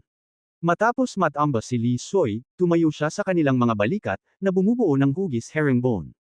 Sabay-sabay, biglang tumaas ng husto ang momentum nilang tatlo, at isang green light ang kumislap mula sa kanilang tatlo. Sa di kalayuan, tila isang nakatayong higanting makamandag na alakdan. Mr. Ye, sila ang 3 Ultimate Gu Evil Formation ng Black Miao Village. Nagbago ang ekspresyon ng matandang babae na may apelyidong Xiao, at nagmamadali niyang ipinaalala, ang pinagsamang kapangyarihan ng tatlong tao ay maihahambing sa 6 na tao, at ang lakas ay lubhang nakakalason, at ang mga ordinaryong tao ay mamamatay kapag hinawakan nila ito. Anak, wala kaming pakialam kung ikaw ba talaga si Yenan Kuang o hindi. Nais kong payuhan ka sa huling pagkakataon na huwag makialam sa mga gawain ng aming nayon ng Miao. Malakas na sumigaw si Li Wei, dahilan para samuka ng dugo ang maraming tao. Ngayong alam mo na ako si Yenan Kuang, dapat kang lumuhad at mamatay kaagad. Malamig na ngumiti si Ye Chen, ang tatlong tao ay kasing husay ng 6 na tao. Hindi banggitin ang 6 na tao, kahit 60 tao, kaya kung pumatay ng kahit 600 tao. Wala sa inyo ang mabubuhay ngayon. Nahulog ang mga salita. Gumalaw si Ye Chen at mabilis na tumakbo patungo sa kanilang tatlo. Magtipon. Galit na umungal si Li Soy. Ang mga higanting makamandag na alakdan sa tatlong tao ay biglang naging mga multo, ibinuka ang kanilang mga dagwang bibig at nilamon si Ye Chen sa isang lagok. Maliliit na pakulo. Ang 33 araw na banal na kamao ng paglikha, ang ika-8 estilo. Kunin ang Dragon Claw. Si Ye Chen ay ngumiti ng nakakainsulto, niyakap ang kanyang anak gamit ang isang kamay, at ginamit ang kabilang kamay upang kunin ang makamandag na alakdan na papalapit sa kanya. Isang malaking gininto ang kamay ang tumaas sa langit, malawak at marilag, at ang gininto ang kamay ay tumpak na hinawakan ang makamandag na anino ng alakdan. Ang multo ng makamandag na alakdan ay nadurog kaagad, nang walang anumang pagtutol, na parang nawasak. Boom! Silang tatlo, si Li Ming, ay tumalsik ng isang bibig ng dugo at bumagsak ng husto sa lupa, ang kanilang mga mukha ay labis na natakot. Sa hindi inaasahang pagkakataon, ang tatlong Ultimate Gu Evil Formation ng kanyang sarili at ng iba ay masisira ni Ye Chen na parang papel na nakaipit sa bintana. Fair na, hiwalay na tayo. Si Li Wei ay mukhang natakot at tuluyang nawala ng gana na lumaban. Tumalikod siya at mabilis na tumawid sa malayo. Sa sandaling umalis siya, ang iba pang 2 tao ay hindi na masyadong pinansin at tumakas sa lahat ng direksyon. Mr. Ye, hindi mo sila dapat hayaang makatakas, kung hindi ay maakit nila ang punong pari dito pagbalik nila. Ang ekspresyon ng matandang babae na may apelyidong Xiao ay nagbago ng husto, at malapit na siyang humabol. Walang makakatakas ako, Ye Chen, na gustong pumatay. Bahagyang ipinikit ni Ye Chen ang kanyang mga mata, ngunit hindi siya hinabol. Dahan-dahan niyang itinaas ang kanyang kanang kamay, at isang bowl ang apoy na kasing laki ng ulo ng isang matanda ang namuo sa kanyang palad. Tingnan ang eksenang ito. Ang lahat ay nagulat at hindi nakapagsalita, nakatingin kay Ye Chen ng may pagtataka. Sa kanilang mga mata, si Ye Chen sa sandaling ito ay walang pinagkaiba sa pagsilang ng fire god na si Zurong. Wow, marunong mag-magic si Dad. Ang batang si Mengmeng lang ang mukhang excited. Pumunta ka. Sa isang pag-iisip sa isip ni Ye Chen, ang bowl ang apoy sa kanyang palad ay nahahati sa 3 bahagi, at bawat isa sa kanila ay mabilis na bumaril sa direksyon kung saan si Li at ang iba pa ay tumatakas. Ang 3 Li at iba pa na tumalon na ng daan-daang metro ang layo ay walang kamalay-malay na lumingon sa likod at nakita ang isang eksenang hinding-hindi nila malilimutan sa kanilang buhay. Nakita nila ang isang mala-fist-size na bowl ang apoy na paparating sa kanila na parang will o the wisp, na tumama sa kanila ng malakas at mabilis na nasusunog. Walang oras silang tatlo na sumigaw, at ang kanilang mga katawan ay nasunog sa abo sa isang kisap mata. Sandaling tumahimik ang buong lugar. Tanging si Ye Chen lamang ang nakatayo sa hangin, ang kanyang damit ay kumakaluskos. Ang mga mata ng lahat ay nakatuon sa figurang iyon, at ang pagkabigla sa kanilang mga puso ay nagtagal ng mahabang panahon. Ang Black Miao Village ay nagkaroon ng puwersa, ngunit ito ay bumagsak dahil sa kanya. Parang multo at Diyos ang mga ganyang tao. Ye Chen, okay ka lang. Si Xiaoya, na unang nag-react, ay nagmamadaling bumaba mula sa gusali ng nayon at kinakabahang tumingin kay Ye Chen at sa kanyang anak. Mabuti naman. Umiling si Ye Chen at itinaas ang kanyang mga mata para tingnan ang mahigit 1,000 tao na natitira sa Black Miao Village. Habang papalayo ang kanyang mga mata, napaatras ng ilang hakbang ang libu-libong tao. Hindi papatayin ang mga sumuko. Matapos na matauhan ang matandang babaeng may apelyidong Xiao, sumigaw siya ng malakas. Nahulog ang mga salita. Ang mga tao ng Black Miao Village ay inilapag lahat ang kanilang mga sandata at lumuhad sa lupa, napakaayos. Mr. Ye, please give me my respects. Lumapit ang matandang babae na may apelyidong Xiao, lumuhad ng gusto sa harap ni Ye Chen, at nagsabi ng may labis na pasasalamat, kung hindi dahil sa iyo, malamang na malipol ang Bai Miao Village ko ngayon. Ang laking kabaitan mo. Boom! Sa sandaling ito, biglang sumabog ang isang brazier sa ilalim ng gusali ng nayon, at ang alon ng apoy ay tumaas ng mahigit 3 metro ang taas. Isang lalaking nakasuot ng itim na damit ang dahan-daang lumabas mula sa mga alon ng apoy. Ang lalaki ay tila naliligo sa mga alon ng apoy, ang kanyang mga mata na nakatago sa ilalim ng itim na sombrero ay nakatitig kay Ye Chen, kasing bisyo ng isang masamang multo. Ye Nanquang, sirain ang aking mabubuting gawa at patayin ang aking mga tao. Hinihintay kita sa Black Miao Village. Kung hindi ka maglalakas loob, magpapadala ako ng mga tao mula sa Black Miao Village para pumuslit sa Southern Guzhou at patayin ang lahat ng may kaugnayan sa iyo, lalo na ang iyong pamilya. Madaling araw pa lang. Matatagpuan sa isang lambak na 50 milya ang layo mula sa Bai Miao Village, daan-daang mga tao sa Miao costume ang nakatayo sa kalagitnaan ng bundok, na mukhang kinakabahan. Ang pinuno ay isang matandang babae na may isang armas. Sa tabi niya ay nakatayo ang isang payat na binata, hawak ang isang maliit na batang babae na 4 o 5 taong gulang sa kanyang mga bisig. Mr. Ye, iyon ang Black Miao Village. Itinuro ng matandang babae na may apelyidong Xiao ang nayon sa lambak na may napakabigat na tingin sa kanyang mukha. Kasunod ng pagkamatay ni Lian at ng iba pa, inimbitahan ng mataas na pari si Ye Chen na lumaban sa anyong apoy.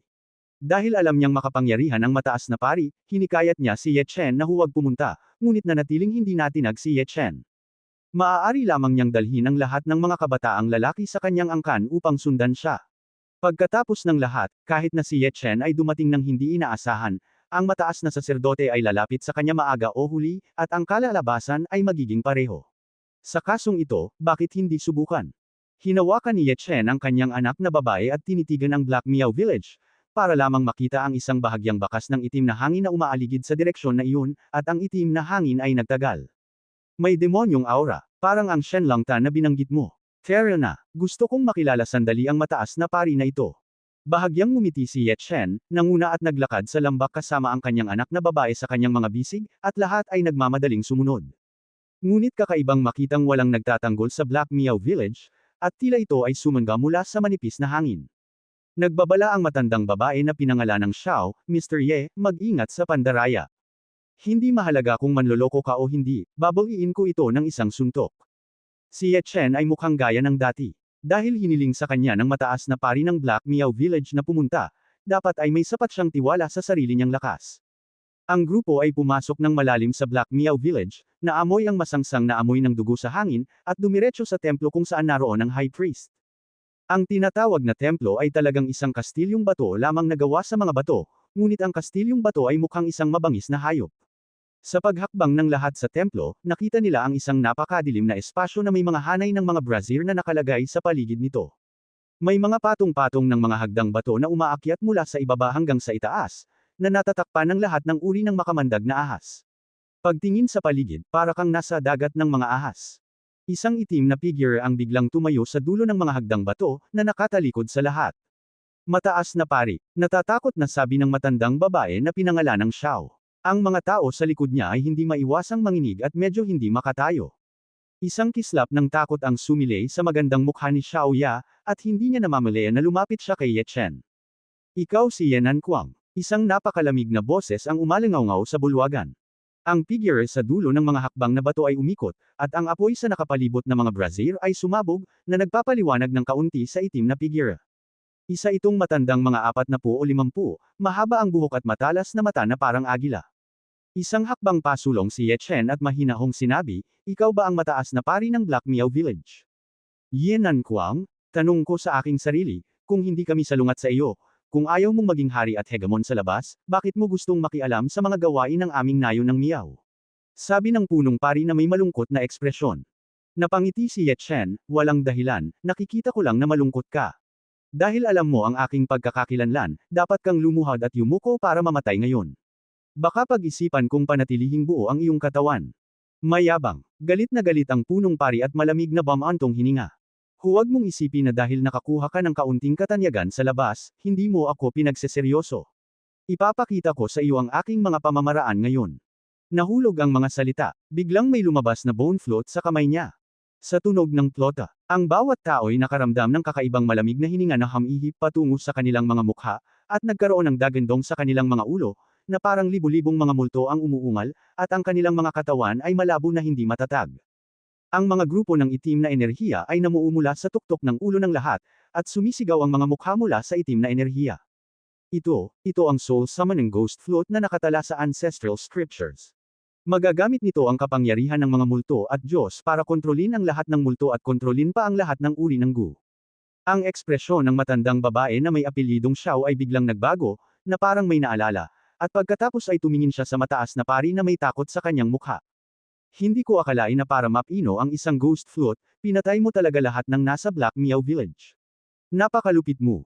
Sa wakas ay naintindihan na niya. Hindi nakakagulat na siya at ang iba pa ay hindi nakakita ng kahit isang tao sa Black Meow Village mula nang sila ay pumasok. Ito ay lumabas na lahat sila ay pinatay ng mataas na pari. Hahaha. Habang naglalaro ang punong pari, tumawa siya ng nakakaloko at sinabing, ano kaya? Sabi nga sa kasabihan, ang isang general ay makakapagpatuyo ng 1,000 buto. Ang mga talunan na ito ay karapat-dapat na mamatay. Kapag nawasak kita, ako ang magiging nag-iisang hari sa langit at sa lupa. Puff! Ang matandang babae na pinangalanang Xiao ay may bahid ng dugo sa kanyang stomata dahil sa tunog ng plota. Hindi pinansin ang kanyang takot, nagmamadali siyang tumingin kay Ye Chen at sinabing, Mr. Ye, alis na tayo, mabilis na tayo. Ang matandang diablo na ito ay may multo na flute sa kanyang kamay at kayang kontrolin ng libu-libong multo at libu-libong lason. Wala kang laban sa kanya. Sabay-sabay. Ang mga ahas sa mga hagdan ng bato ay nagkukumpulan kay Ye Chen at sa iba pa na parang nakatanggap sila ng ilang order. Ang iba't ibang makamandag na alakdan at gagamba ay umaaligid sa mga batong dingding ng pangunahing bulwagan, na humaharang sa mga labasan na parang mga balang. Tapos na, mamamatay na tayong lahat dito. Ang matandang babae na may apelyidong Xiao ay biglang bumagsak sa lupa, ang kanyang mukha ay puno ng kawalan ng pag-asa, at nagsisi siyang sumama kay Ye Chen. Ye Chen, anong dapat kong gawin? Sa sobrang takot ni Xiao Ya ay namutla ang kanyang mukha. Makipagkumpetensya sa akin sa sining ng sound killing, tama. Naiinis na umiling si Ye Chen, huminga ng malalim, pinuna ng enerhiya ang kanyang dantian, at umungol ng buong lakas. Tianlong Bin. Isang dagandong ng dragon ang bumungad sa kanyang bibig, tulad ng dagandong ng 10,000 dragon, walang kapantay. Ang mga anino ng gintong dragon na nakikita ng hubad na mata ay kumalat sa lahat ng direksyon kung saan siya ang sentro. Saan man dumaan ang anino na hugis dragon, ang mga ahas at mga makamandag na insekto na dumaan ay sumabog sa bula ng dugo. Sa huli, nayanig ang bulwagan hanggang sa nayanig. Nabasag ang bone flute sa kamay ng mataas na pari, at ang buong katawan niya ay natangay ng sound wave, na tumama sa pader ng malakas. Sa isang dagandong, ang eksena ay nawala sa manipis na hangin.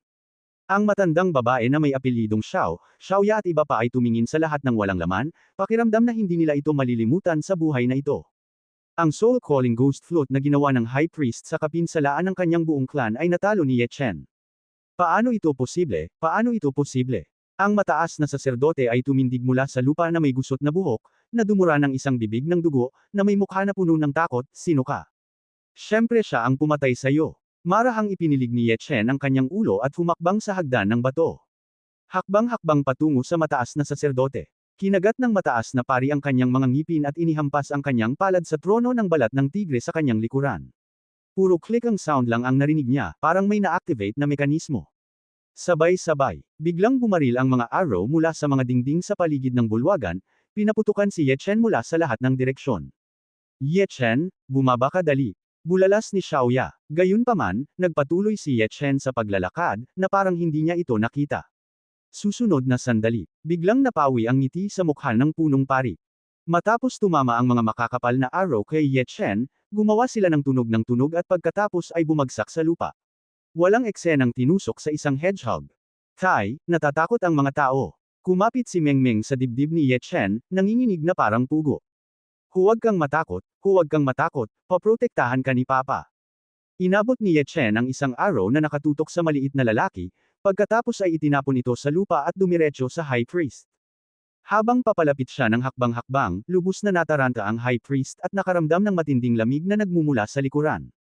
Hinampas niya ang trono ng balat ng tigre, at biglang bumukas sa likuran niya ang batong pinto patungo sa labas.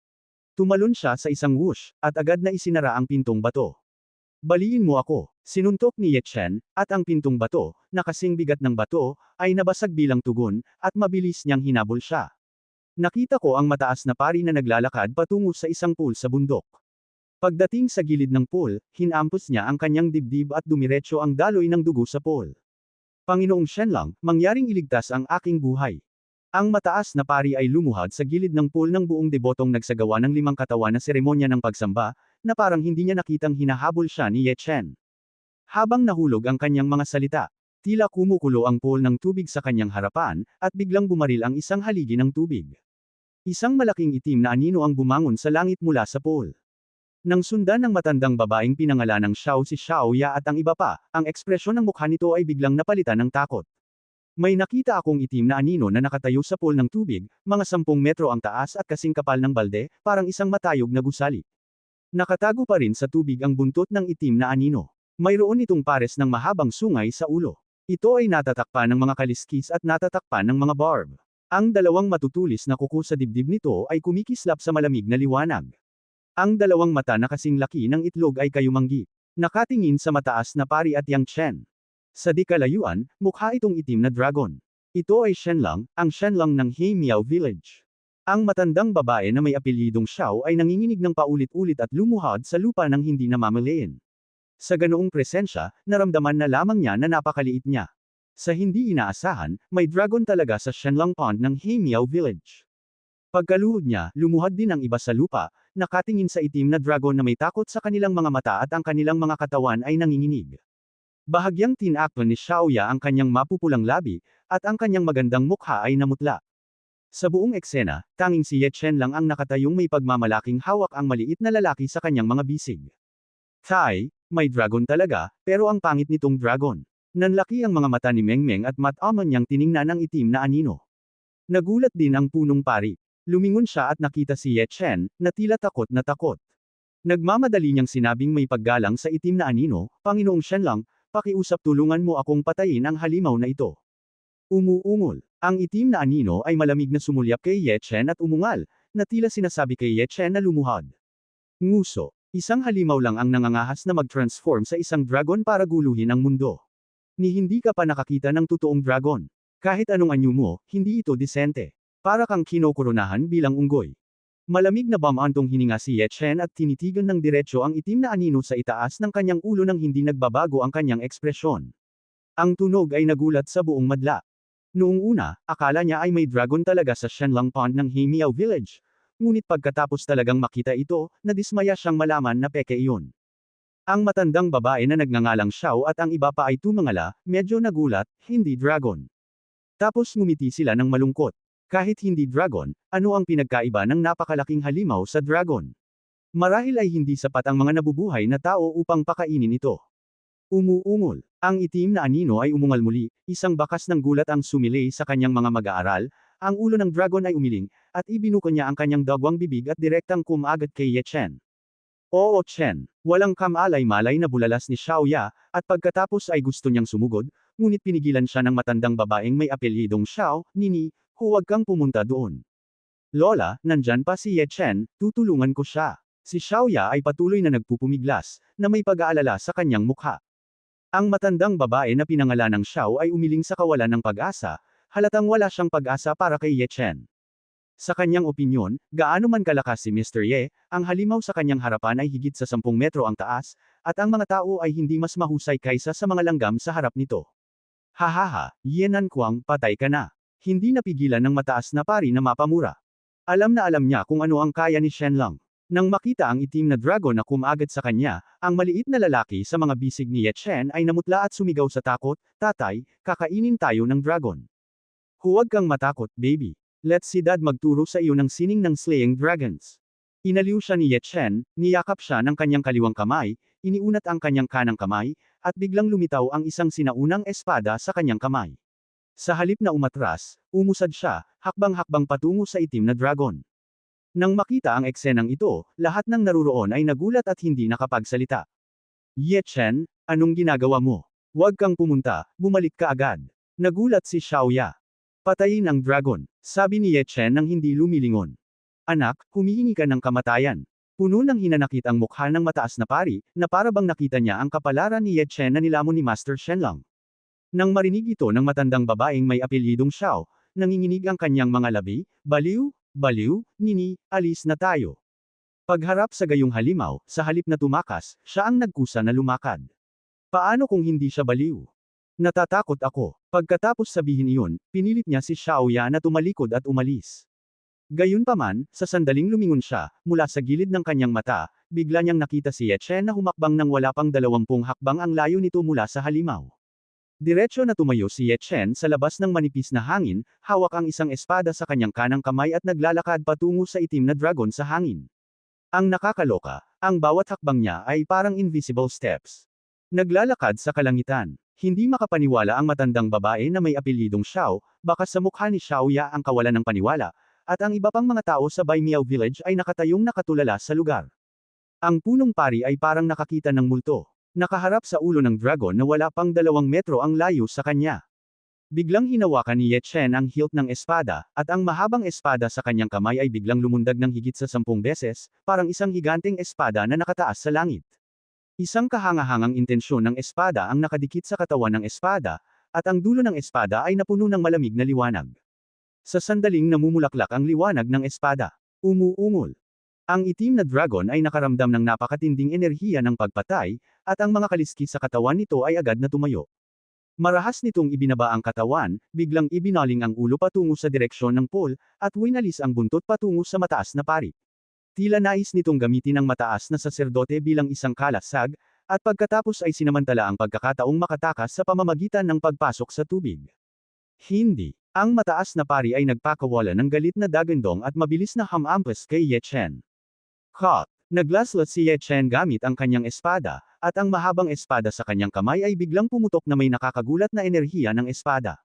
Ang enerhiya ng espada ay parang isang higanteng espada, na napunit sa hangin at umuungal.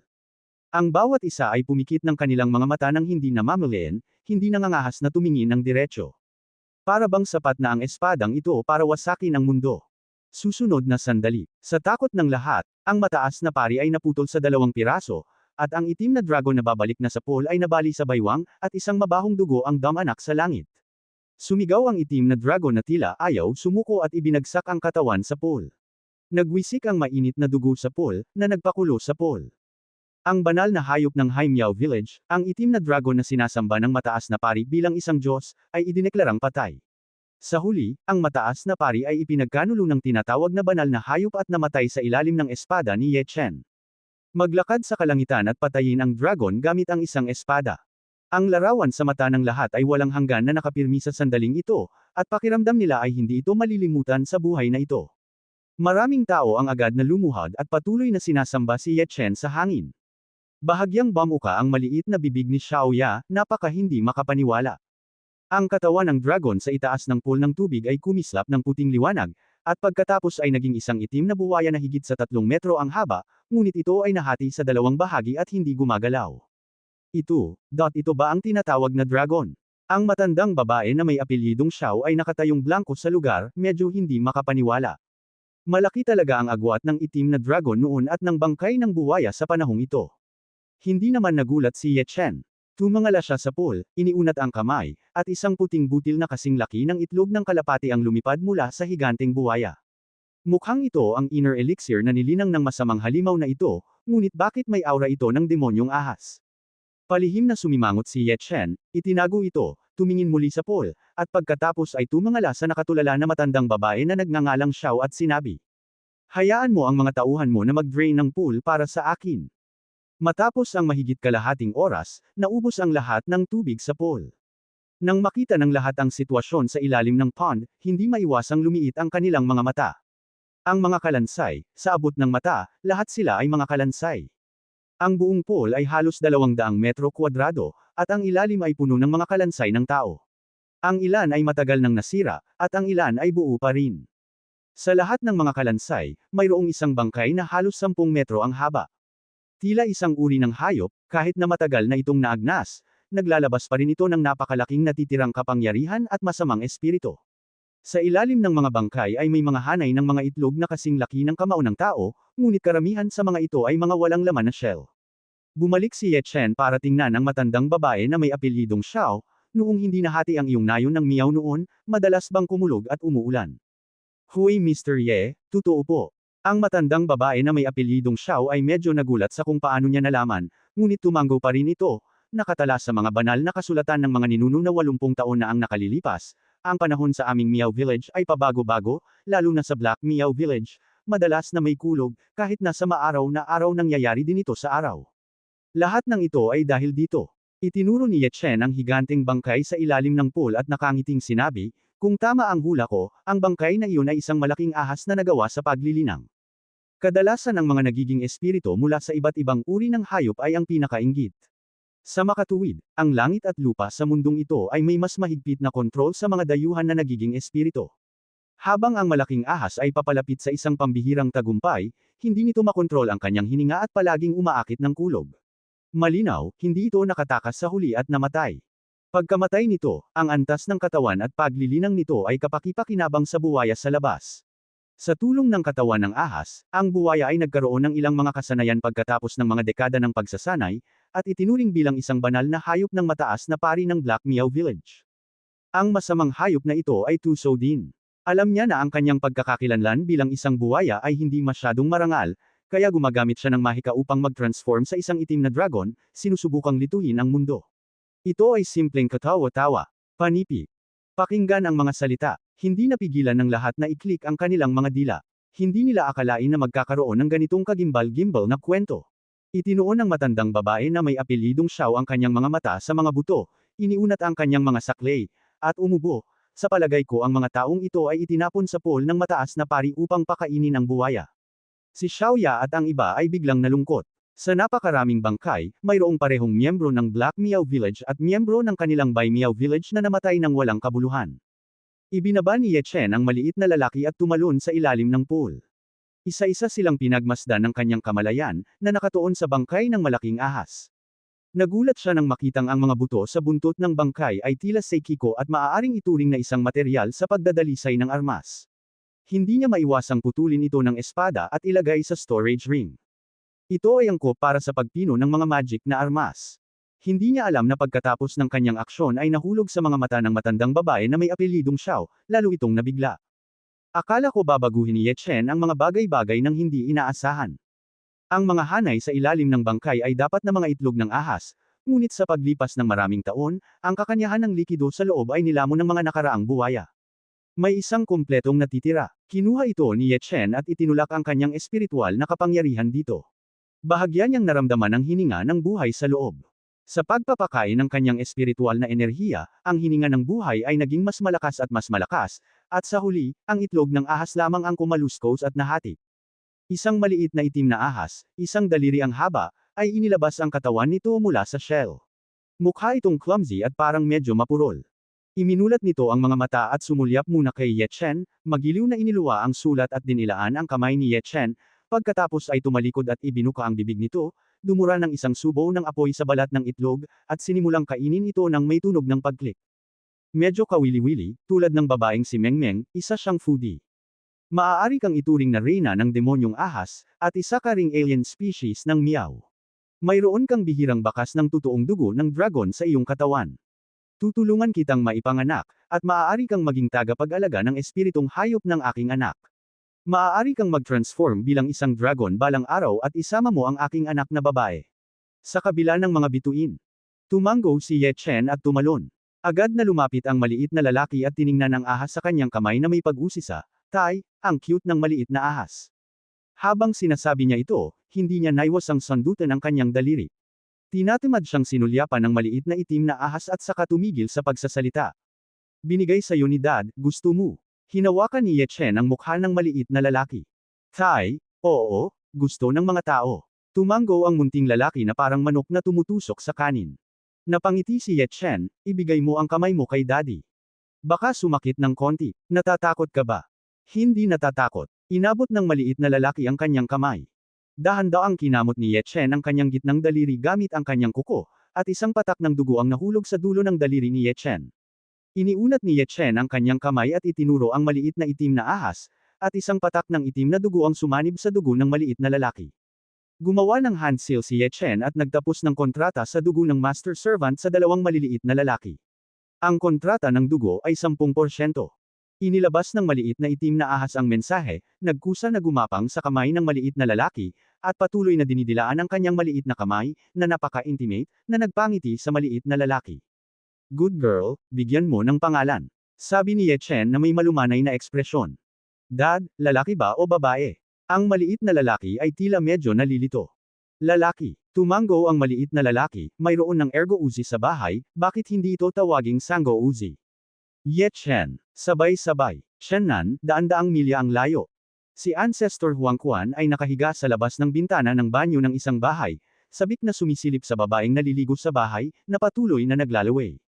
Bigla itong napabuntong hininga at ulong, may nagmumura ba sa akin, ninuno? Baka ang masamang bituin. Kuwit. Mula ngayon tatawagan kang Xiaohei. Tiningnan ng maliit na lalaki ang maliit na itim na ahas na gumagapang sa kanyang palad, at sa wakas ay pumili ng isang pangalan na hindi kas-iya siya o hindi kas-iya siya. Matapos ang lahat ng ito, binuhat siya ni Ye Chen at naglakad patungo sa matandang babae na nagngangalang Xiao at iba pa, nang magsasalita na sana siya. Nakita ko ang matandang babae na may apelyidong Xiao na unang lumuhad sa lupa, yumuko kay Ye Chen, at magalang na sinabi, naglakas loob akong hilingin kay Mr. Ye na umakyat sa trono ng Miao King. Sa sandaling lumabas ang mga salitang ito, daan-daang taong naruroon ang nagulat. Miao King. Gaya ng ipinahihiwatig ng pangalan, siya ang hari ng lahat ng taong Miao. Ang mga taong Miao ay nagmula sa Qiyu noong sinaunang panahon. Mula sa sinaunang panahon hanggang sa kasalukuyan, balibalita na maliban sa ikalabindalawang ninuno na si Wu Ke, na matatawag na hari ng Miao, ang mga taong Miao ay hindi kailanman nagkaroon ng tunay na hari ng Miao.